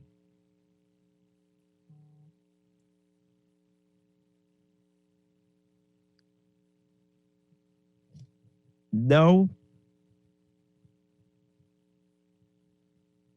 Okay. All right. We are having some technical problems there. Okay. Give us a second. Let's quickly sort this out.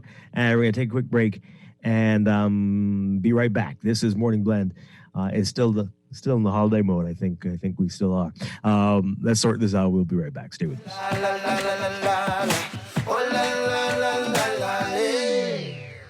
I came at a party, wind up on somebody.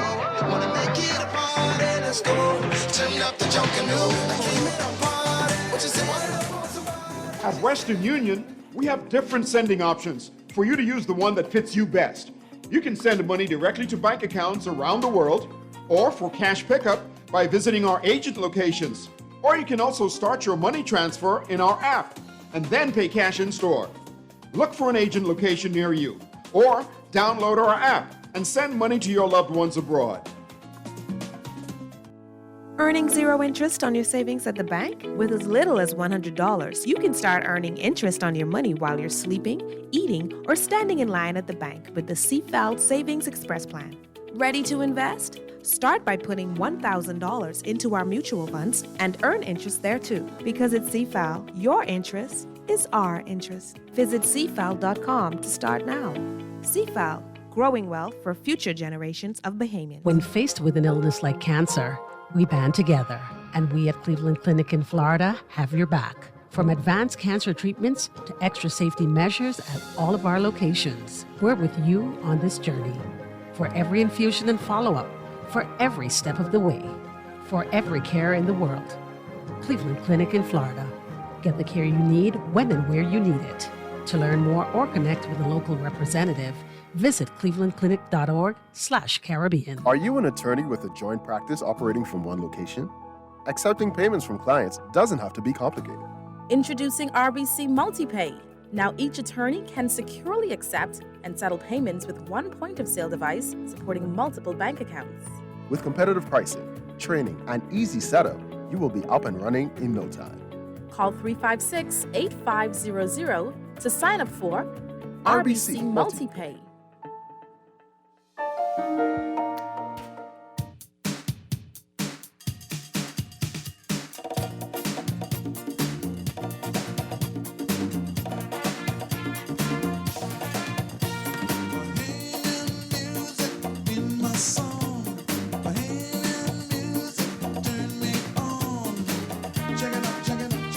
All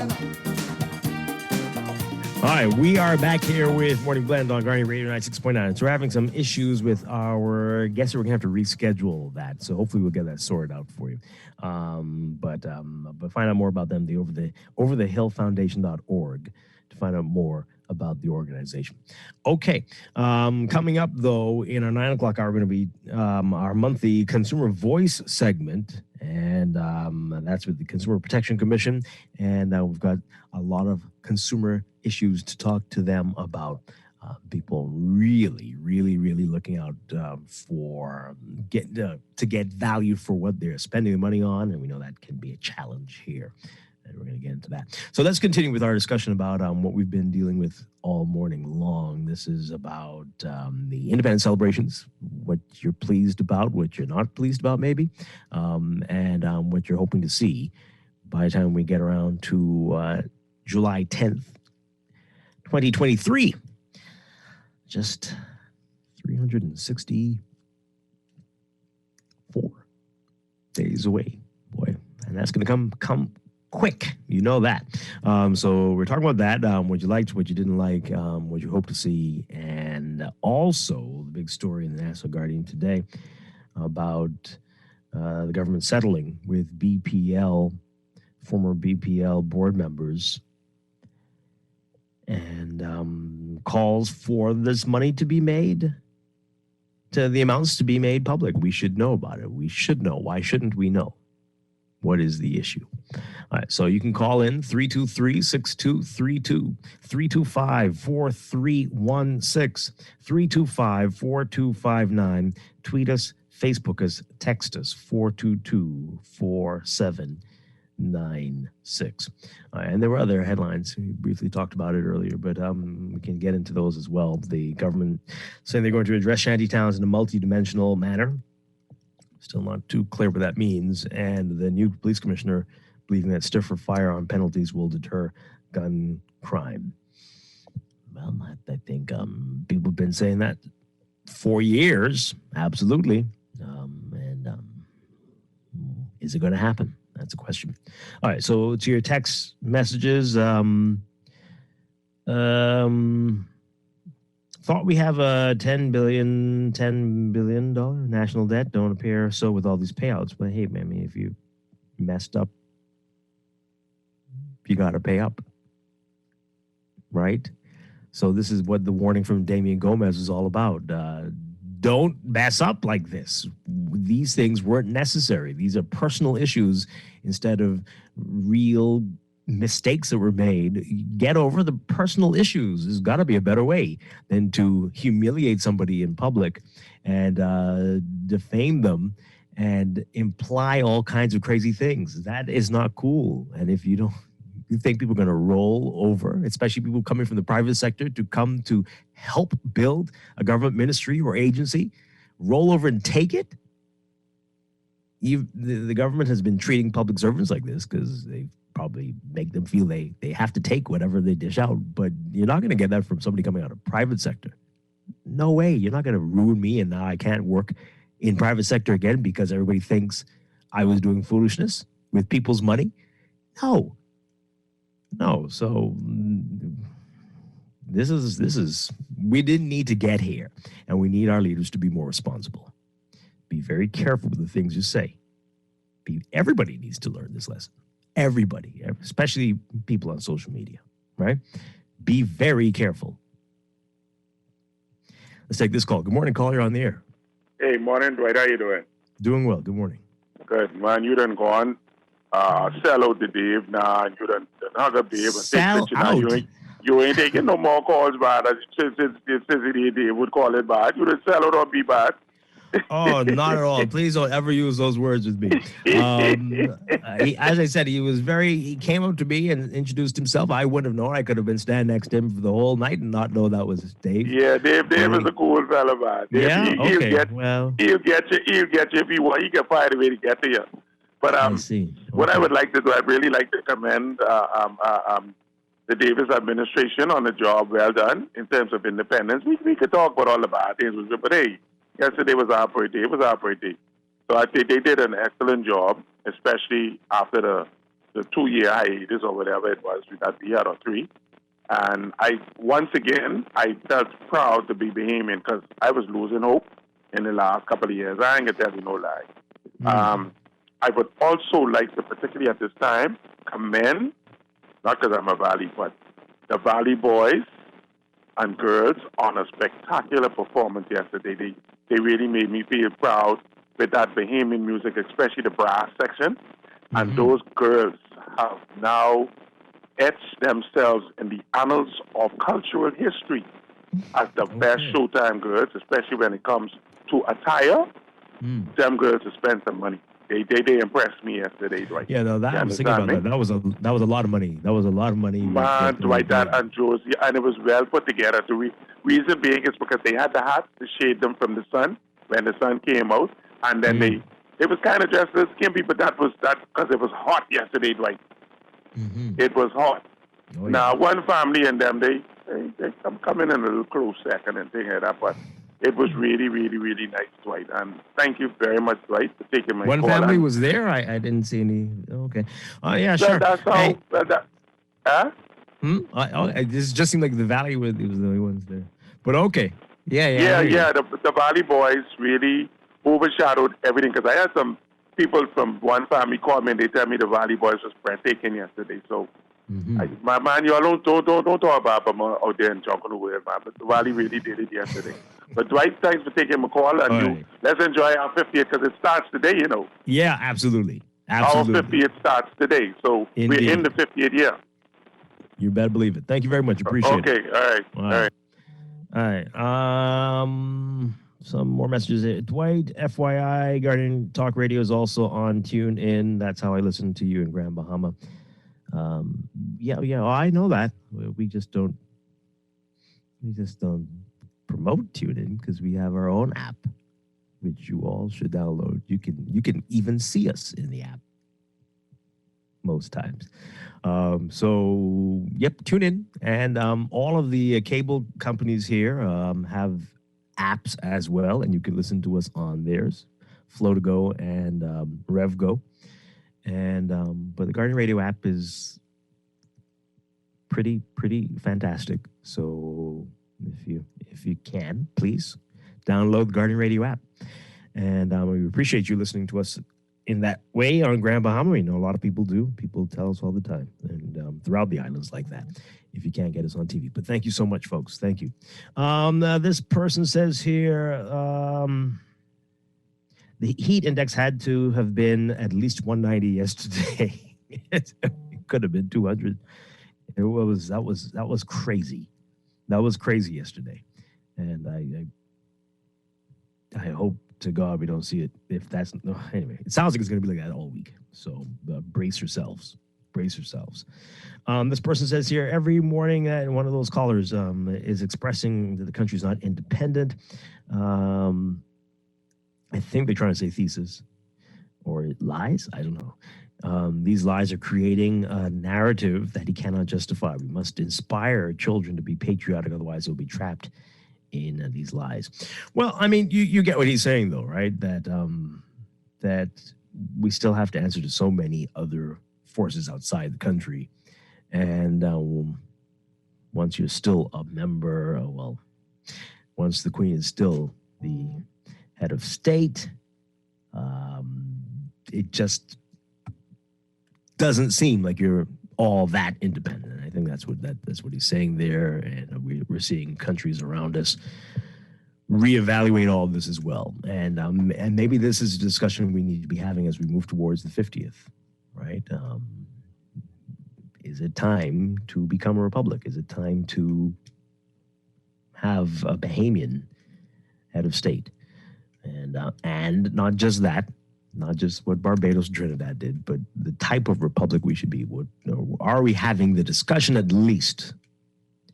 Are we having the discussion at least? Is it time to do that? All right. Caller, good morning. You're on the air. President, good morning, Dwight. How you doing? Doing well. Good morning. Good morning, Bahamas. Hope your family's doing well. First of all, Dwight, I don't know how that person could expect us to be independent when every morning we wake up, we thank God for our breath and our mouth. God is in charge at all times. We depend on God. Like you say, children leave here to go off to university and think that they're in heaven and they're independent, but yet they wait for mommy and daddy to send money to them every month. We got the war between Russia and Ukraine going on right now, and they're begging Russia to stop the war so Ukraine can no longer ship out their food and so forth like that, because the world depends. We all depend on somebody. You know, I mean, if we were independent, what would we be buying oil from another country for? We have our own oil. We depend on everybody. We don't go. Excuse me. We don't go enough. That's what they mean. We don't go enough tomatoes in here to fill up to take care of a Burger King food stand. Well, you know, I mean, the whole world is getting like this, right? So everybody's getting food, right? Even the Americans are having a hard time getting. Well, like they say, the earth because of the internet, the earth has gotten smaller. Before the internet, before shipments, and before the aircraft, the world seemed to be such a big place. Now you could get to Miami in a half an hour. So, you know, other than that, I think I enjoyed the holiday weekend. I didn't go much places, but I did a lot of watching television. It was very hot, but thank God BEC stayed on. Air condition was working. I got to go out Monday morning to the jungle. I saw the extravaganza on the Western Fort. Everything to me, there were little boring movements. Everything to me seemed went fine. I had a little problem on Bay Street, I think, and the guy just said it was hot. I ended up going down to the Valley Boys one more time, right in the front of the banner. But at the end of the night, Sparky, our non-Valley Boy producer is warning you not to be careful, because he may press that button if you start to run on about the Valley Boys too much. Well, let me. No, when I said the Valley Boys, remember, I went down in front of them. Remember, I was an original Valley Boy, so they say Sparky standing in front of the banner. But I think I had exhausted myself. It was overheat. I wasn't properly hydrated. And when I reached down by Scotiabank, that was the last thing I knew, Dwight. The next thing I know, I was waking up in the back of the ambulance in Mike Lane. Oh, no. So, but I got home okay. I didn't get to the hospital. They said I was practically overexhausted, and I just fell out. So everybody, I had fun. The Valley Boys they were bad out there. Have a good day. Okay. Oh, sorry to hear that. Yeah, you got to be careful. It is very hot. Anyway, I hope we hear from the Department of Meteorology soon about what that was yesterday and what we can expect over the next few weeks. So be careful, folks. If you can avoid going out when the sun is up, because even in the mornings, it's crazy. It's crazy, and everybody's burning the AC, so you know the whole place is just feeling hotter and hotter. All right, so I just was reminded about this. I tweeted this yesterday. This is sad. This is very sad. Stephen Gardner. We were all looking forward to the World Championships, track and field championships, in a few days, and he sent out a message on Facebook, and let me read it to you. He posted, "Another global competition, but instead of putting on my spikes, I've been advised to put on a walking boot due to UTE, I guess, tendon inflammation. Unfortunately, there will be no Eugene 2022 for me. Devastated by the news, but I'm thankful for all the blessings in my career so far. I'm also thankful for my team around me, for all the love and support during this process. I'll now move ahead to obtain the necessary treatment so that I can be 100%. To the people of the Bahamas, my sponsors, and my fans around the world, I'm sorry I won't be able to compete. I wish my rivals good health and the very best. Thanks for the support. Speedy Stevie." Yeah, so that is devastating. That is really unfortunate. I know we are all hoping that we can repeat what we did at the Olympics with Stephen and Shawnee, winning gold in the 400 meters. But unfortunately, that's not going to happen. That's not going to happen this time. Hopefully, Shawnee will be fine and do the 4 and maybe even the 2.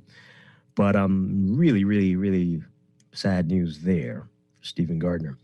And yeah, you can tell us what you think about that, folks. 323-6232, 325-4316, 325-4259. Tweet us, Facebook us, text us, 422-4796.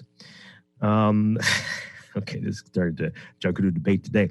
All right, so again, this message from one family, I guess. Did these callers actually watch the Junkanoo parade? One family was the best. Valley was good, but one family put on a show. Okay, all right, yeah. What do you think about that, folks? Is that the case? Is all I've been seeing is posts about the Valley. But one family says they were there. Okay, 323-6232, 325-4316, 325-4259. Let's take another call. Good morning, call. You're on the air. Good morning. Hi. As far as the conversation is more about if we are independent country or not, and you say we need to have the debate, why don't you start it on Guardian Radio Talk Show? Start the debate every about week. Becoming a republic? But whatever. But this, first and foremost, we need to address the situation. But are we an independent country? I mean, we have a constitution. An Article 1 of the Constitution makes a declaration that we are a sovereign democratic state. Now, that doesn't mean that you have to believe it. And not because you don't believe something, that doesn't mean that it's not true. Because everybody have their own belief system and what they want to believe. And you can't force people to believe something if they don't want to believe it. But we have a constitution that lays out what the Bahamas is all about, how we became independent, and because we don't agree with all the decisions made by the persons who have their authority under the constitution to make decisions on our behalf, that still doesn't mean that we are not an independent country.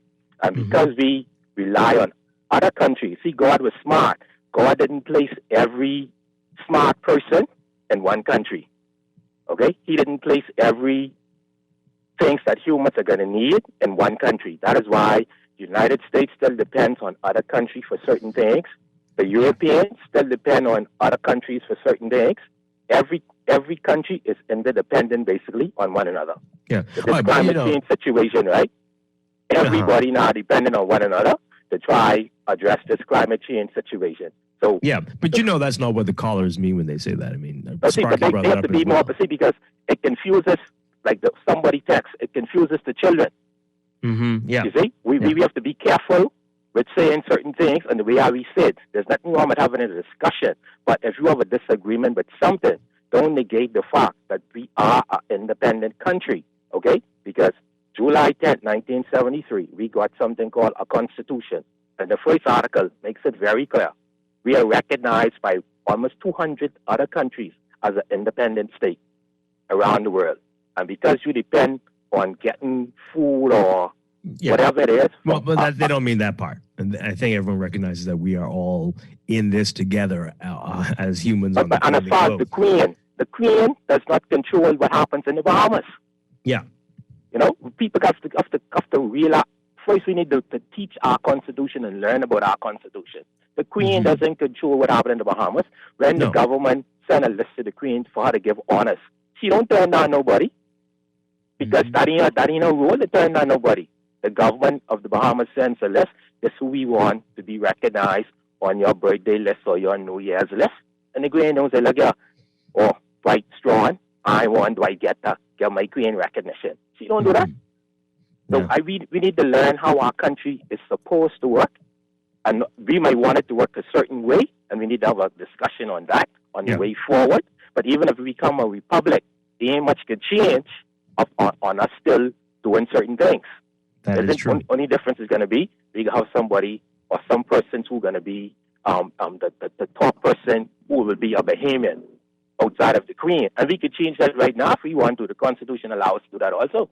So if the Queen was this all-powerful person, why would she have allowed something like that to move her out of the way to be inside the Constitution?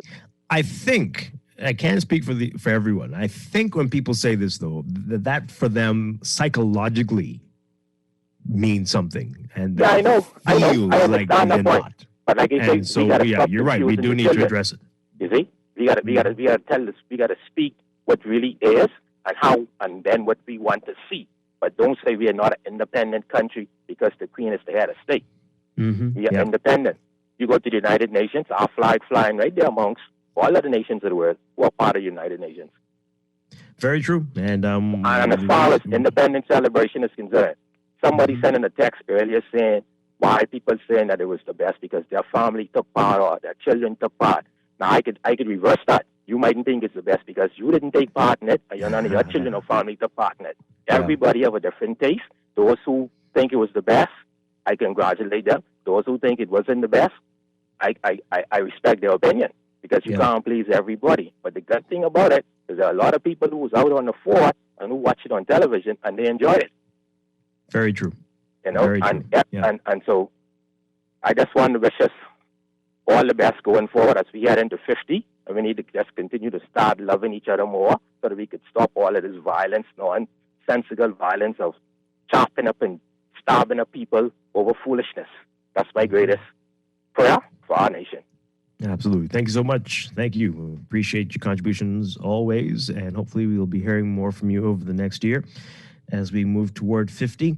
And we need to have those great discussions about all those things, what it really means to be independent and the future, what we want to see for this country at 50 and beyond. All right, we're going to take a break. When we come back, Morning Glen Business, we're talking Consumer Voice, our monthly segment with the Consumer Protection Commission. That's next. You don't want to miss that.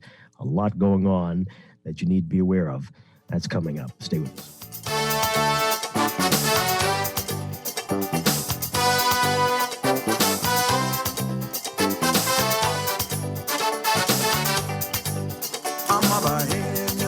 I come from the mainland. I'm a Bahamian. I come from the mainland. I could have come from Cape Island. Could have come from San Salvador. But if I could tell you more, I'm born in Nassau.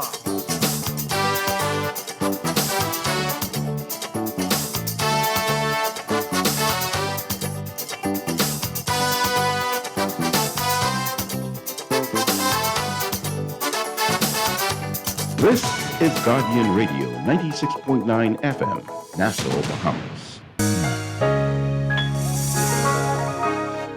Fidelity, we're good for you. I used to think of the bank as my personal ATM machine. If I wanted a new car, new furniture, a weekend trip to Miami, no problem. Just max out the credit card or top up my loan. I was a big baller until I realized that 75% of my salary was going to pay back all those loans. Fidelity's personal financial coaching was the best solution. Fidelity gave me a plan with a debt consolidation loan that has a built-in savings that pays 5% interest. I now only have one low monthly payment plus money in my pocket. Give Fidelity Bank a call at 356-7764 in Nassau or 352-6676 in Freeport. Visit any of Fidelity's locations or visit a website at fidelitygroup.com. We're good for you. Wherever you're headed, the Custom Computers Know-How team is standing by to help guide you in the East and the West. We now have 2 convenient locations on Patton Street in Palmdale and our newest store in the Caves Village Shopping Plaza through the Blake Road entrance. Discover the latest products by top international brands and the knowledge you need to unleash tomorrow's technology today. Drop by Custom Computers out east or out west. We're open Saturdays from 10 till 4. This is Guardian Radio, 96.9 FM. Fresh news, smart talk, all day. The views and opinions of the hosts and guests are their own and do not necessarily reflect the position of the management and staff of Guardian Network. Wake up, it's a new day. Wake up, it's a new day.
Welcome to Morning Blend Business on this Tuesday, July 12th, 2022. Welcome back to our Morning Blend listeners. Once again, I'm Dwight Strachan. This morning, it is our Consumer Voice series, our once-a-month segment with the Consumer Protection Commission. And this morning, we're very pleased to have back with us one of the directors, Tyrone Rock Morris. Good morning, sir. Good morning, Dwight. Good morning, Great to have you Bahamas. with us. You're flying solo this morning? Well, I expect others to join, but right now, it's just the Rock.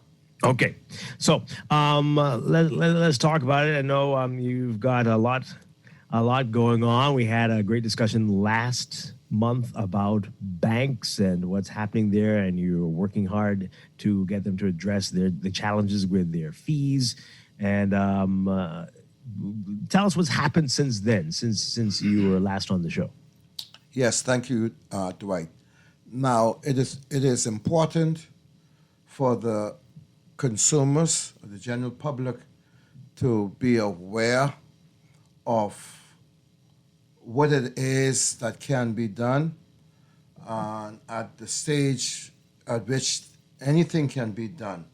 And one of the things that we have determined as a result of the many complaints, we've looked at the various charges that banks here and the fees and other charges, and we've noticed that there is a consistency of these charges, at least the categories of these charges, locally and in the Caribbean.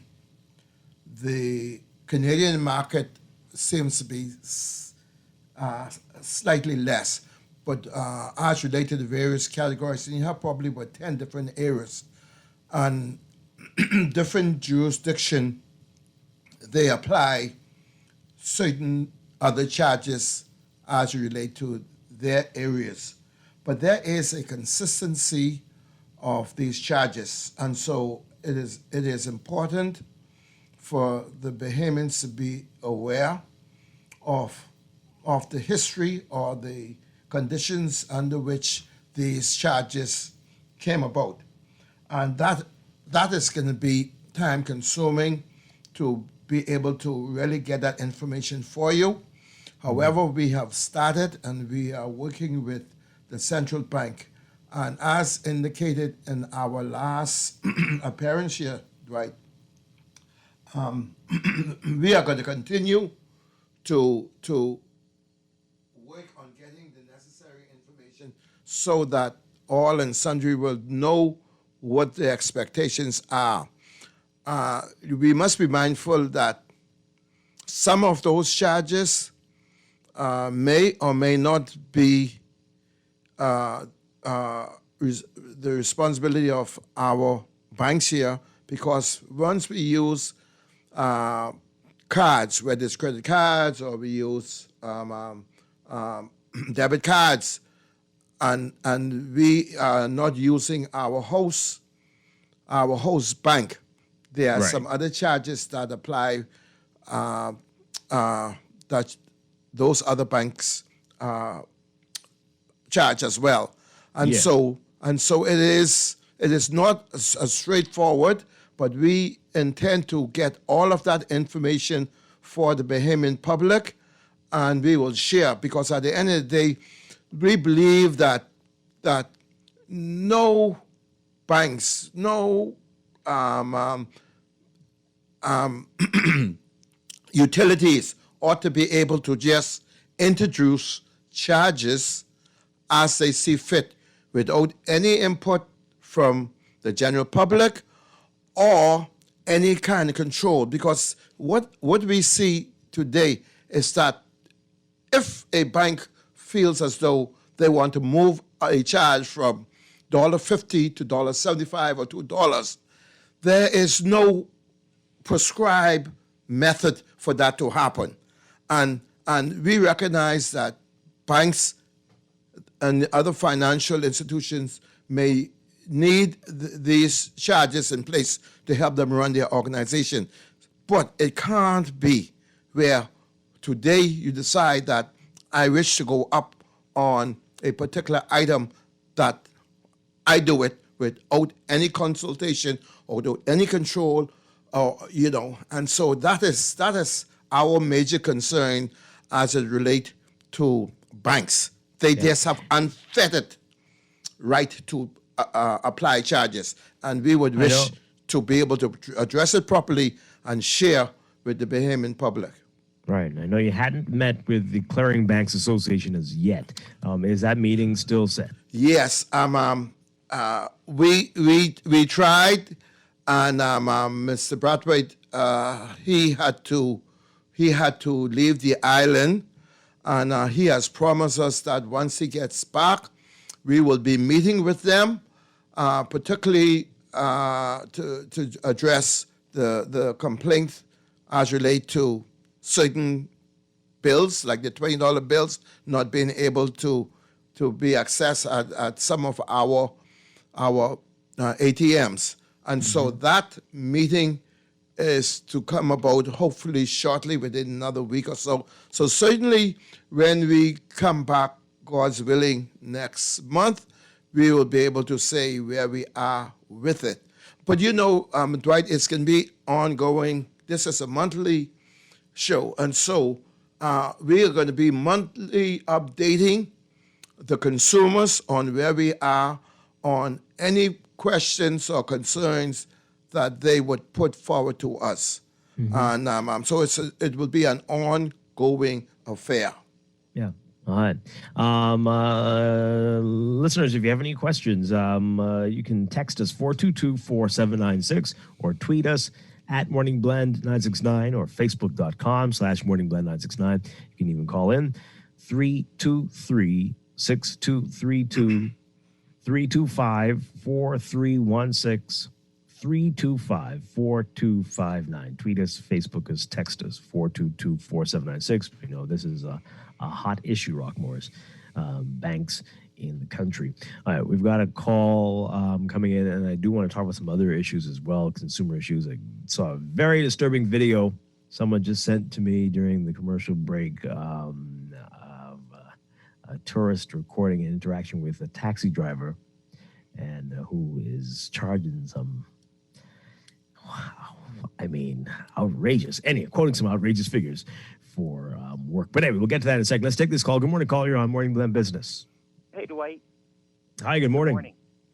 I'll be very brief because that taxi is so important for tourism. But, I see in short order, because our central bank wants to get rid of checks and cash, as does the rest of the world, and we're leading this feat, I call it, with a sand dollar, a digital money on your phone, unlike the paper dollars that will go away, and you'll just spend your little digital dollar on your phone, but it will be subject to all the same issues of tax and fees. And when that happens, people are really going to start looking towards the crypto space that has almost no fees and taxes, and the transactions happen instantly.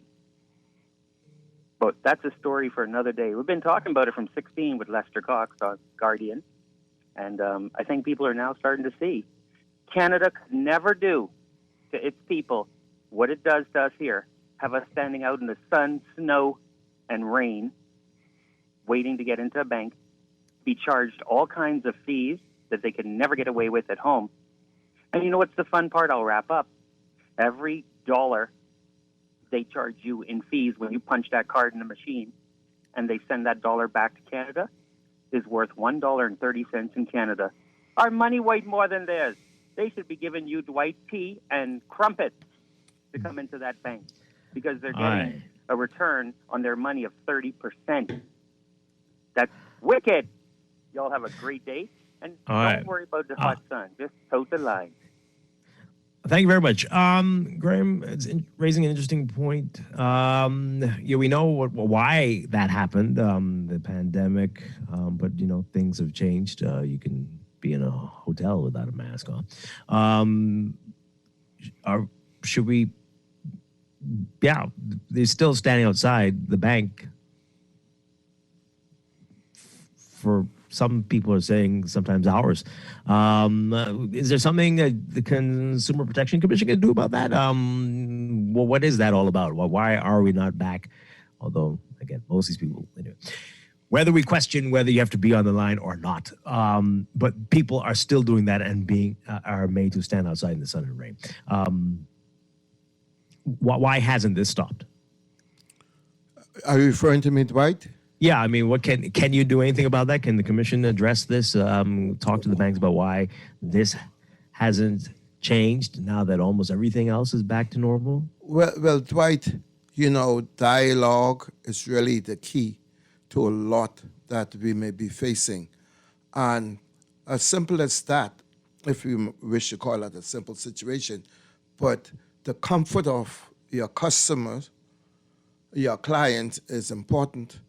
And there's no reason why that being an issue that we cannot have a dialogue with the association to see or to come up with the best way to give their clients comfort. And that is a valid point, Dwight. And some of the banks, they would provide some sort of accommodations for those persons attending to be able to sit. But the rain or the heat, depending on the time of the month, is something that the clients or the customers have to be faced with, and it's certainly not a good thing. And I would make a note that that is something that we can enter the discussions with the clearing banks to see to what extent they will be willing to ensure that the clients and customers have a better opportunity while waiting to go into the bank. Because as you know, being able to go into the banks, that situation has changed because of the COVID situation. And so that is a valid point that we can inquire on behalf of the general public. Mm-hmm. All right. So, folks, again, if you have more banking questions, you can call in or text or tweet or Facebook. So, as I said, I saw a video sent to me this morning. It appears to be a tourist in the backseat of a cab here, and the taxi driver is quoting a price of $70-something per hour for the cab. I think it seems that the customer was trying to reserve the taxi, perhaps, to take them to various places. But that price just seemed really exorbitant. Let's talk about that. What are your rights in a situation like that? And this has been a hot issue with the cabs in recent weeks, especially with the issue with the licenses. But let's talk about that. What you can do if you are in a situation like that and you feel you're being fleeced. Well, what I would say, Dwight, is that throughout the world, taxi drivers tend to take advantage of the customers. And here in the Bahamas, the same thing can be said. Again, what is important is to understand the structure of the fees or the charges that you are required to pay. There are some standard prices. There are some prices that relate to the type of vehicle that you wish to use to get around. And so when you book these tours, and depending on the type of vehicle, that has a bearing. Now, why that particular price became an issue, without knowing fully, it is difficult to comment on. However, one of the good things about the Consumer Protection Commission, no matter what your complaint may be, you can always get it to us, because even if that is something that we won't be able to or may not be able to deal with, we can ensure that it gets to the right place. And if my understanding of my information is correct, the Department of Road Traffic has some carriage over the behavior of the taxi drivers. They cannot just do as they see fit with our with the public who are using their vehicles. So if you don't know where you should go, I'm suggesting that the Consumer Protection Commission is that body that you can call on no matter what, right? Because we are here, and we are here about informing you of the information that you need, and we need to ensure that you're heard, and we need to ensure that you are able to have your concerns redressed. And so, even if it's not for us, we will find the right place to have your matter looked into. And that is very good to know, very comforting for many people. This text here, another concern about the banks and standing in the sun, and hearing some horror stories, definitely. And this is one I can personally relate to this. The banks are encouraging you to use ATMs more, but it's taking so long for those matters to be processed at the ATM once you do make a deposit or whatever it is. For that we heard last month why they're having those issues, and how at some of the banks without the smart ATMs, how they have to physically count everything because of some dishonest customers who are not depositing what they claim to be depositing, and we can imagine that it's a challenge. But there's got to be, this holiday weekend was a challenge as well. If you had the misfortune of depositing anything late on Friday, that likely is just now going to be cleared for you, and that is very, very disturbing for a lot of people, I can imagine. Is there anything that can be done about that? Is that a part of some of the complaints you're getting, or your discussions? Going to be a part of your discussions with the banks? Like I indicated, Dwight, once it has to do with these financial institutions and the fact that we are the voice for the consumers, you can bring it to us. It does not matter. You may not feel as though. Let us hear from you, and certainly we would find a way to address your complaint. We will.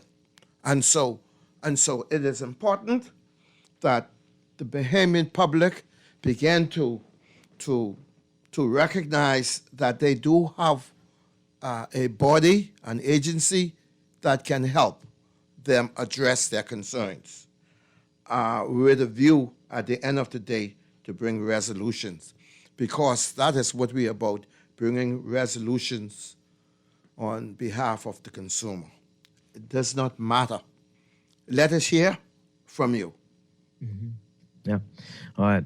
Another text here about the taxi issue.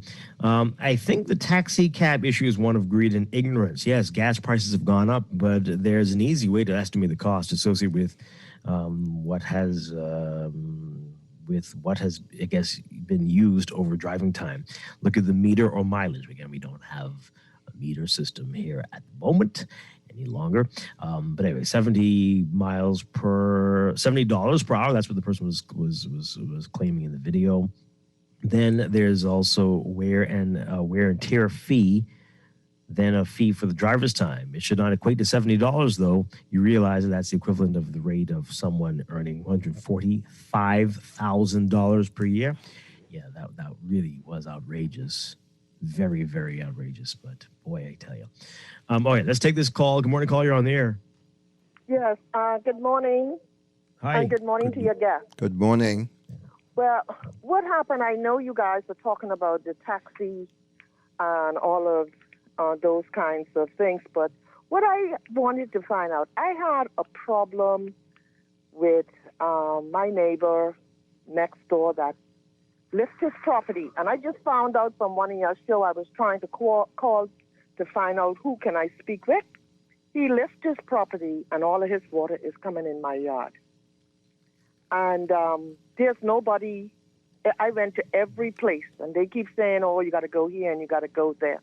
Is anyone can help me with that? And there's so much other things that this man is doing. He actually put his spray bottle across in my fence and killed my trees. And this is diesel that he's putting into the earth. He's cutting down trees. He's planting coconut trees in almost in front of the sign on government property. And you can't get anyone to do anything. Everybody you go to say it's a civil matter or whatever. If I don't understand this. Could you help me? Rock Morris, I don't know if you have an answer, but I know we have a good relationship with the department. Rock, you know me. I recognize the voice. Yes. Yeah. Rock, who can I see? It sounds like Department of Environmental Planning and Protection. At least they might be able to. And they said they couldn't. Nope, nobody. Okay, this is what I would suggest you do, Dee. Huh? This is what I suggest you do. Either you can contact the Consumer Protection Commission at 393-779-5-7. Okay, or reach out to us through complaints at cpcbahamas.gov.bs. Rock, I'm in the car. Is it possible if I leave my number with you, you could send that to me? Most definitely. Can I have that, please? Yeah, it is 426. You want to give it out on the air? Let our producer take it. Okay. All right. 7792. And that's D, right? Huh? And that's D. Yes. DW. I will contact you as soon as this show is over. With a view to see if I could get you to the right place to deal with your Don't go matter. yet, D. I mean, what did Environmental Planning and Protection tell you? I mean, why isn't it? No, I heard it on your show where they was talking about how you have to have some sort of permit to lift your lift your property. Yeah. But I've been calling the radio show, but I couldn't get to talk to anyone. You see? Okay, but you haven't tried them yet. That's what you're saying that? No, I tried a couple of other places long before I heard that on your show. Okay. So try environmental planning. Rock can help you, I'm sure, but environmental planning and protection too. So between the two of them. Rock going to help me out because I know him really well. And he's going to call me on that number. And there's so much other things that I have to report where, how could you have a neighbor come and empty a gallon or more diesel on my property to kill my trees? Then he met me. My fence, he has his trees so close up against my fence. All of his roots is coming into my yard, including his water. When we have rainy days. Oh, man. Don't talk about roots from neighbors. Oh, my gosh. Yeah. Oh boy. All right. So, between consumer protection and environmental planning and protection, I think we're going to get Thank you very much. Thank you so much. I appreciate you. And I listen to your show every morning. And just hang in there. It's very informative. And don't let nobody screw you up. You're a good man. You're a Bahamian. You can do what you need to do in your country. Thank you so much. I appreciate and we got that you. very much. Believe me, Bahamians are getting back to the point where they need to get their brothers and sisters. Wonderful. Yes, I totally agree. Thank you so much. Yeah. Thank you for the support. Take care, guys. Thanks, Rock. Yes, you're welcome. luck. Listen, luck on that. Dwight, and this is, it's going to be an ongoing thing, right? And I'm not quite sure what all needs to be done. But being able to get information or educating our consumers, our public on so many issues, because a lot of us, for whatever the reason may be, aren't able to find the right places to go to address their complaints. And and so that's something that we need to work on over the months ahead.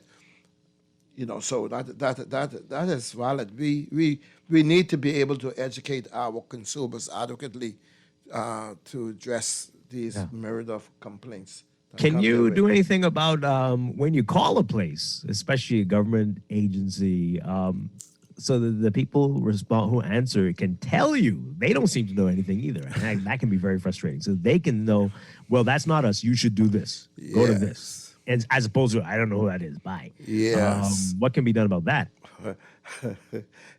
All I can say, Dwight, is a work in progress. That for us to recognize these shortcomings and to have them addressed. And one of the good things with government agency to another government agency, it put us in a position to have that dialogue and to raise those concerns. And where we have that shortcoming, we would be able to develop the necessary protocol to address those concerns. But it is wide, and so being able to have one spot or two spots that you can call into, I'm not too sure how that can develop or how quickly it can develop. But again, we are here to bring resolutions to our consumers and the general public, and so we have to find these answers for them. Yeah, absolutely.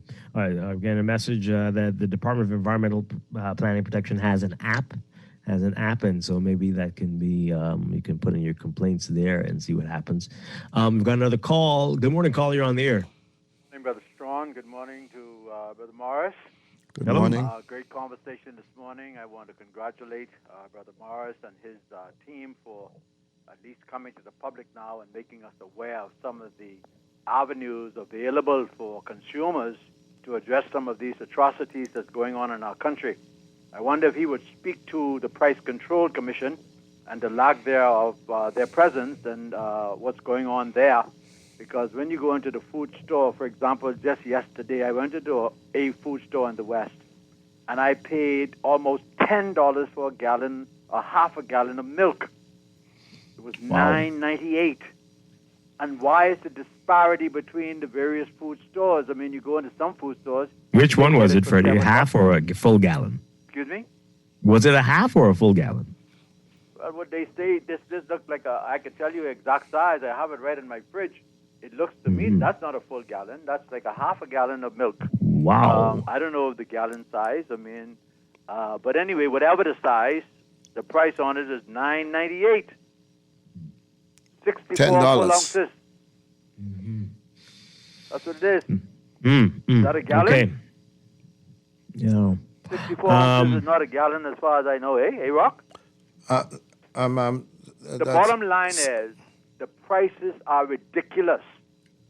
And I believe that the public is being gouged by many of these businesses because the prices vary just about every week, and they're blaming it on the increase in gasoline and all this. And I understand that. There has to be some kind of flexibility. But my Lord, those items that are supposed to be price controlled.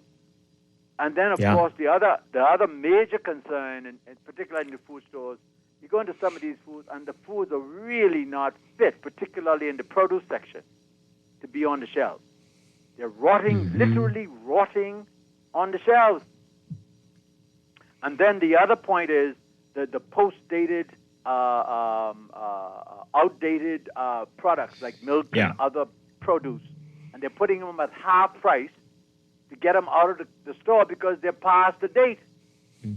Well, some of them do that. Others don't even do that, which is disturbing, right? So that's a big problem. Like for you to address. And then my final point is, how come all of these so-called welfare agencies are not under one umbrella, man? They seem to be disjointed because you got the price commission, you got the rent commission that's responsible for rent and all, and that's another issue. You don't even want to go there with the rent. So again, I believe there has to be some synergy among those agencies so that we could have more control in terms of what can happen and to enforce the punishment when you find the disparities and the breaches. Mm-hmm. Okay. Yes. Thank you very much, Fred. Let's get Rock Morris to respond to some of that. Price control. Yes. I know that's you work closely with them. Let's talk about that. Are they functioning? Well, we do, and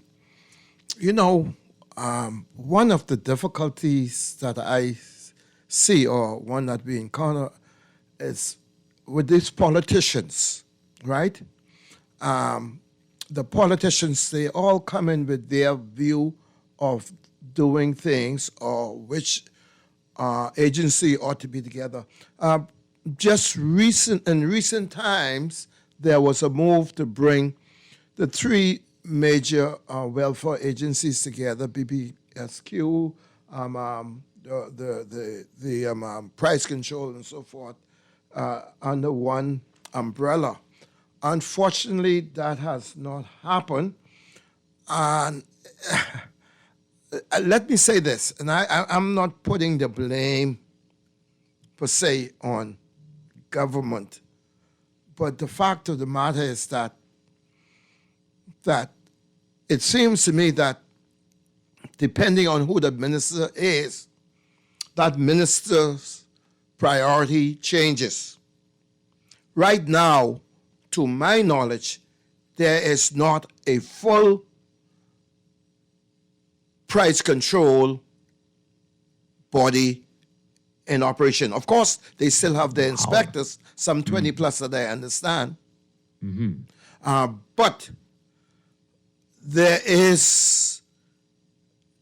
don't have a board to assist them. You have the other agency, they don't have a board. And this present minister, the fact that we aren't in a position to say to the general public, we are addressing. You see, because I am here to say things. I'm here to speak truth as I see it, right? And right now, our present minister has not shown me that the interests of the consumer agencies is a priority. Yes, he is speaking a bit more about Consumer Protection Commission, but we have a long way to go. We have a long way to go. Let me show you this. Right now, the Act speak about having someone in the commission who is knowledgeable in law. 9-10 months later, it has not happened. Have we asked the minister once, twice, 3 times, 4 times, 5 times, 6 times? I don't know how many times. And it still has not happened. It appears though if the priority is not there by that particular minister, we are going to be in for a long, long day.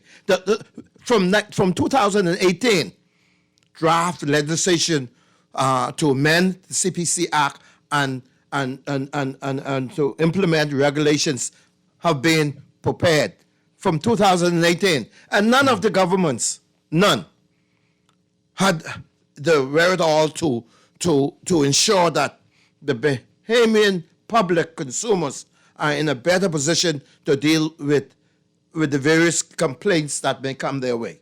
And I don't care who wants to say whatever. I am speaking truth. And who don't like it, it's just unfortunate.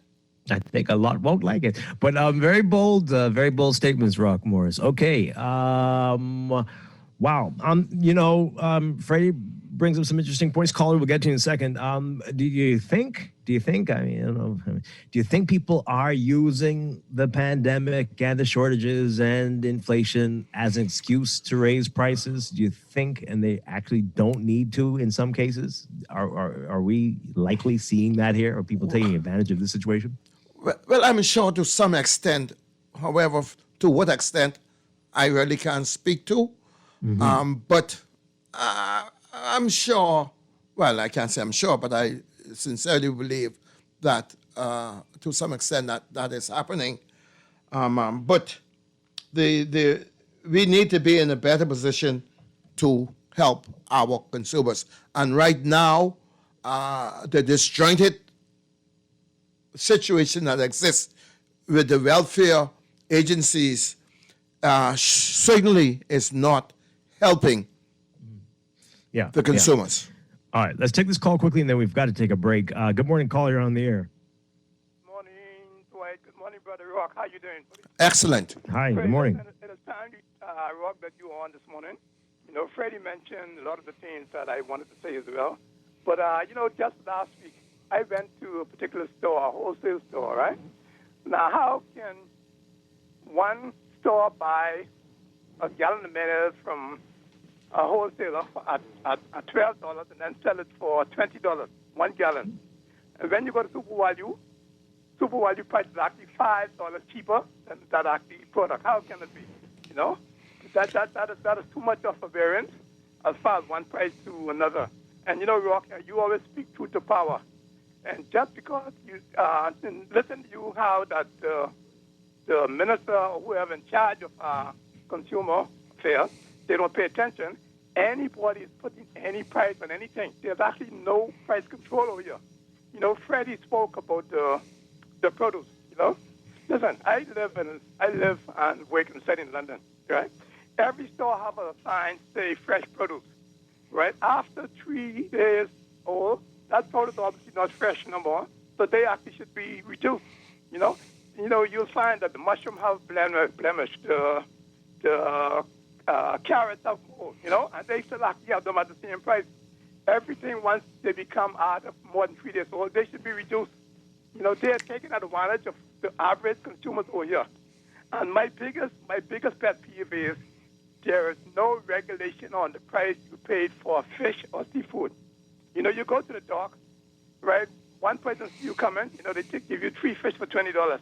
Another one they give you 4 for $20. You know, there should be standardized price, and there should be price control on everything that consumer actually buy.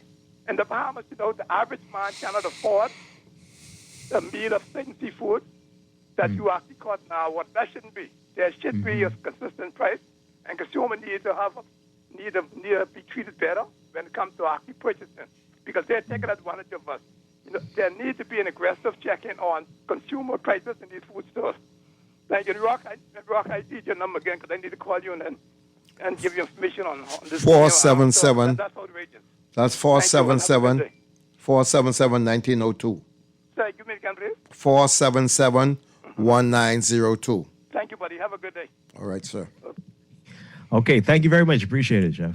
Y'all are very bold giving out your numbers on the phone over the air like this. Yeah, well, I put it out on Facebook the other day, so I mean, okay. It doesn't matter. I mean, you know, I mean, the bottom line is that we are here to you see, I'm out in the public, you know, and if I am here to give some service, if my phone have to crash from the call, then so be it. But you know, the bottom line is that I am here to give a public service, and I'm going to try to always do my best.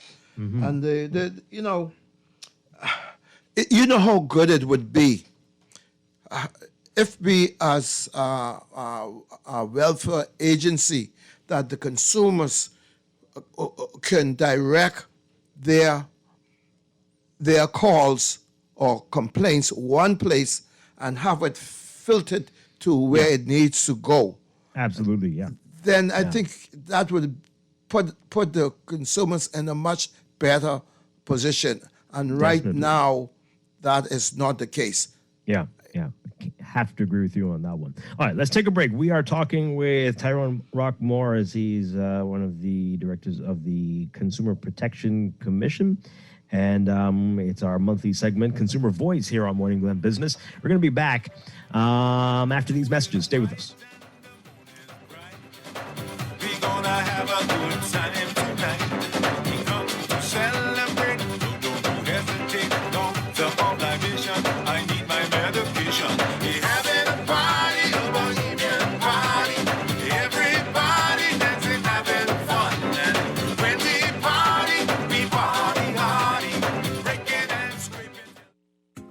Western Union, we have different sending options for you to use the one that fits you best. You can send money directly to bank accounts around the world, or for cash pickup by visiting our agent locations. Or you can also start your money transfer in our app and then pay cash in store. Look for an agent location near you, or download our app and send money to your loved ones abroad. Ready to save? You can put $100 into the CFAL Savings Express plan and make sure your money keeps growing. Earn interest on your savings while you're sleeping, eating, or standing in line at the bank. Ready to invest? Start by putting $1,000 into our mutual funds and earn interest there too. Because at CFAL, your interest is our interest. Visit CFAL.com to start now. CFAL, growing wealth for future generations of Bahamians. The Access Accelerator Small Business Development Center is here to help small businesses throughout the entire Bahamas. To better serve you, we've made it easier to contact us. Call 461-7232, WhatsApp 359-0626 or 359-2394, email helpdesk@spdcbahamas.com, or submit a ticket when you visit our help center at accessaccelerator.org. The Access Accelerator, empowering small business. Sign your basketball teams up today for the Michael Scooter Reed Peace on the Streets Basketball Classic, August 1st through the 7th at the Hope Center. Get ready for the pastors versus politicians, along with the Phil Lightburn Slam Dunk Contest, then Energy 3-point shootout, along with all championship games, live in living color at the Kendall G. Eliza Gymnasium, Sunday, August 7th, beginning at 5 p.m. That's the Michael Scooter Reed Peace on the Street Basketball Classic. For more information, contact 601-4842. At Western Union, we have different sending options for you to use the one that fits you best. You can send money directly to bank accounts around the world, or for cash pickup by visiting our agent locations. Or you can also start your money transfer in our app and then pay cash in store. Look for an agent location near you, or download our app and send money to your loved ones abroad. This is Guardian Radio 96.9 FM, Nassau, Bahamas.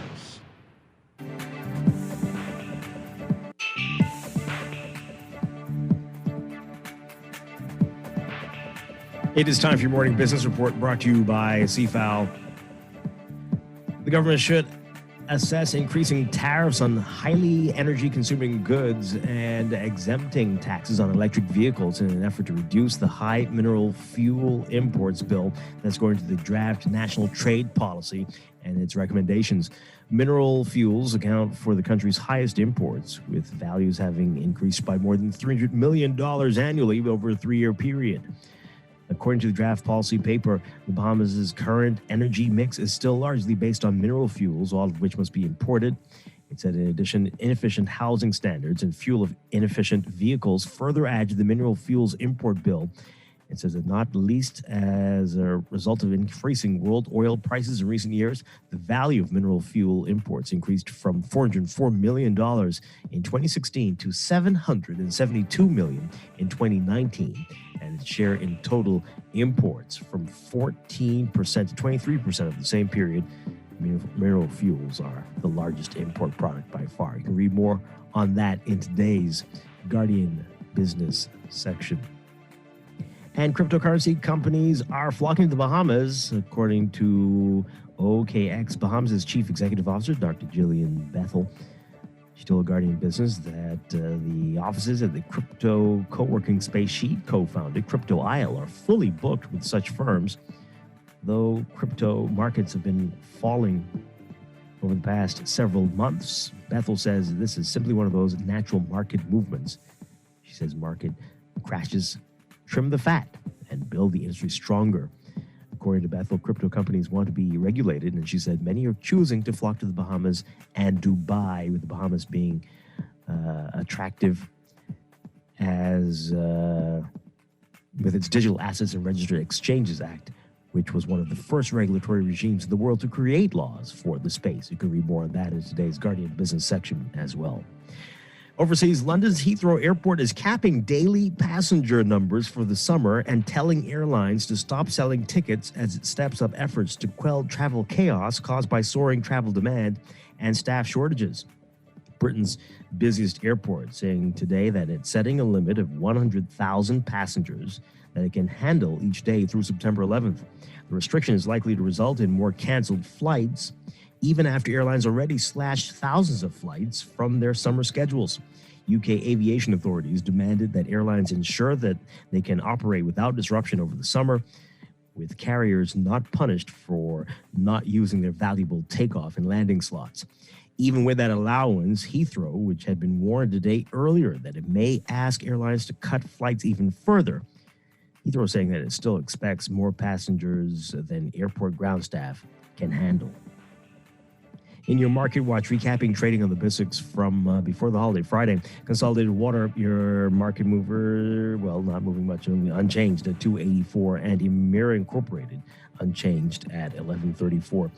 The BISX All-Share Index closing at 2,592.71, unchanged. Recapping the week, the local market ended the week with 67,494 shares crossing the exchange, with 19 trades to accumulate a value of $253,893. The BISX All-Share Index gained 4.18 points, or 0.161%, to end the week at 2,592.71. Year-to-date, the index is up 364.47 points, or 16.357%. The week's volume and value leader, Commonwealth Bank, moving 43,650 shares in 7 trades with a value of $158,648. That's your Market Watch.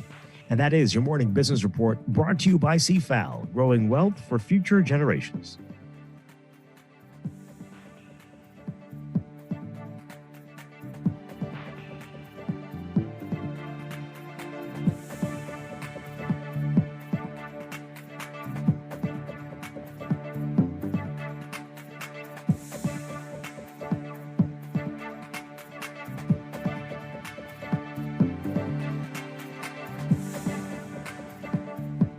Ready to save? You can put $100 into the CFAL Savings Express Plan and make sure your money keeps growing. Earn interest on your savings while you're sleeping, eating, or standing in line at the bank. Ready to invest? Start by putting $1,000 into our mutual funds and earn interest there too. Because at CFAL, your interest is our interest. Visit CFAL.com to start now. CFAL, growing wealth for future generations of Bahamians.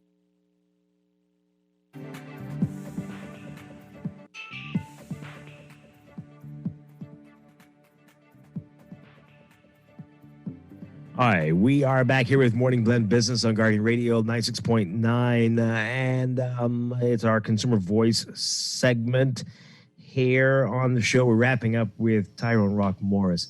All right, so we've got a couple more questions on our text line. Hello? All right, so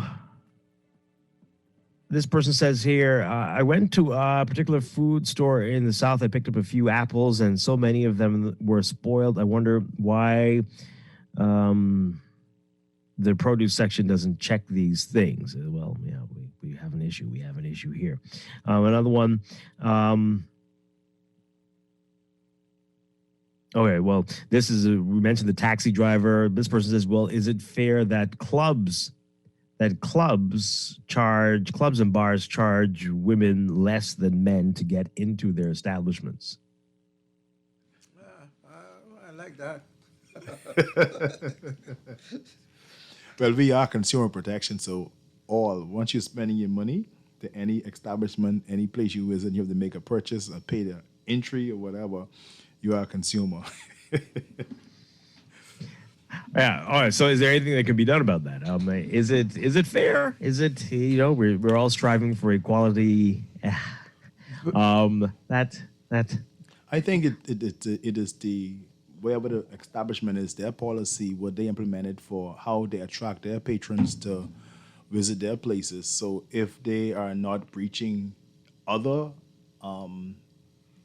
policies or people of other interests, we can call and we can talk about it. We can have a conversation about it to see, and we can definitely speak with the business establishment owners and see what their policy is or why they would draft such things to say, okay, with female, $5, males, $10. To attract more females. So it could be a promotional way to get patrons into the establishment. Yeah, definitely. And that's been a long-standing Right. policy. You for always years, hear huh? it coming. You always hear it coming of why women different, men different. That maybe women come in at a cheaper rate because they spend more. Men come in at a higher rate because they spend less. Who knows? We don't know. Yeah. All right.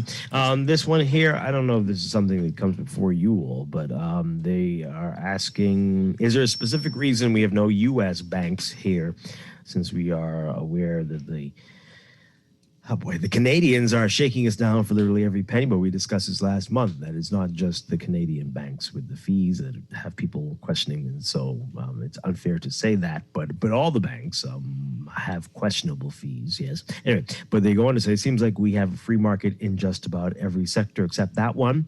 Can the commission get the central bank to explain why we cannot easily have U.S. bank accounts? Well, that's a totally different story, U.S. bank accounts. But Yes, we it know is. we used to have U.S. banks here. We had Citibank and we had Chase and maybe even more. Yes. They just decided to pull out. They need to explain why they haven't come back. And definitely the White, Dr. Rock will continue to liaison with central bank. We'll come back with more answers for the public on those issues that they're raising. That's a very good point. So definitely make note of it. Yeah, absolutely. And yeah. All right. So what is next? We only have about a minute left. What is next? What we're going to be working on over the next few weeks? Over the next few weeks, the White, we actually just came back from Abaco trying to tour the island over there. We met with the PS, Kirkland Cornish over there. He took us on a brief tour of the island. We intend to go back to the island to establish a consumer Protection Commission office over there, that we have a person on the ground over there to handle complaints, and where necessary we'll go over and we'll make visits to places to educate. We were educating and we were on the ground in Abaco, and we continue to do more of that. We actually have a schedule rolled out remainder of the year to visit several other family islands. Exuma is on our chart. Freeport is on our chart. Cat Island, we are coming to you. Eleuthera, we are coming to you. They're on our chart. So we'll visit these family islands, and we'll establish the consumer protection offices in these various islands that persons have an office to go to launch their complaint, and definitely we'll be on the ground investigating these matters and trying to bring full resolve to the consumers as we are the Consumers Protection Agency. Yes. Yeah. As we begin to wrap up the White, I just want to throw out one or two trivia, because I do apologize that I dropped in late and I heard Dr. Rock just running on. He was really leading the charge for us. But I encourage persons to visit our Facebook page to also send us a direct message there. And they can also send us email at complaints@cpcbahamas.gov.bs or information at cpcbahamas.gov.bs. And certainly we'll give you a response and we'll be working on your matter. Also, to Dwight, I think last week we had a trivia out there, and we may have a winner from last week. We want to reward that person. And when I was on my way here, again, I apologize for my tardiness. I heard Lady D called in, and she was really going through an issue she have, and Dr. Rock assured her that he will definitely call her back and get through that. I'd like to reward her with a gas coupon. Everybody's talking today about gas prices. So we decided, CPC Consumer Protection, we reward some callers and with some questions that we throw out. But this, with $25 gasoline, that's about 4 gallons of gasoline with today's market price. And speaking about gas prices, the White, consumers should be aware, as they are, gas prices are continuing to climb. I think one of the wholesalers just went up to $7. One of the retailers just went up to $7.30, and the others are still $6.99 or $6.98. But they are expected to go up in the few coming days or weeks. You'll see persons continue to rise and rise and rise. So we tell our consumers, continue to drive smart, drive safe, drive smart, plan your routes out. You can get your stuff done through the day when there's less traffic on the road, fine. But plan your route, plan your day out that you can use less fuel on the road while you're traversing through traffic. Okay. All right. We are completely out of time. But, gentlemen, thank you so much for being here with us. And we look forward to next month, another Consumer Voice segment right here on Morning Blend Business on Guardian Radio 96.9. Thank you both so much. Very much appreciate it. God's willing, next month. We'll be here. All right. And thank you to all the callers and texters. We appreciate it and sharing your concerns with us. And that is it for us today. We'll be back tomorrow morning with more Morning Blend and Morning Blend Business right here on Guardian Radio 96.9. Twice. Have a great one. Stay tuned for 5 o'clock with Aaron Green coming up next.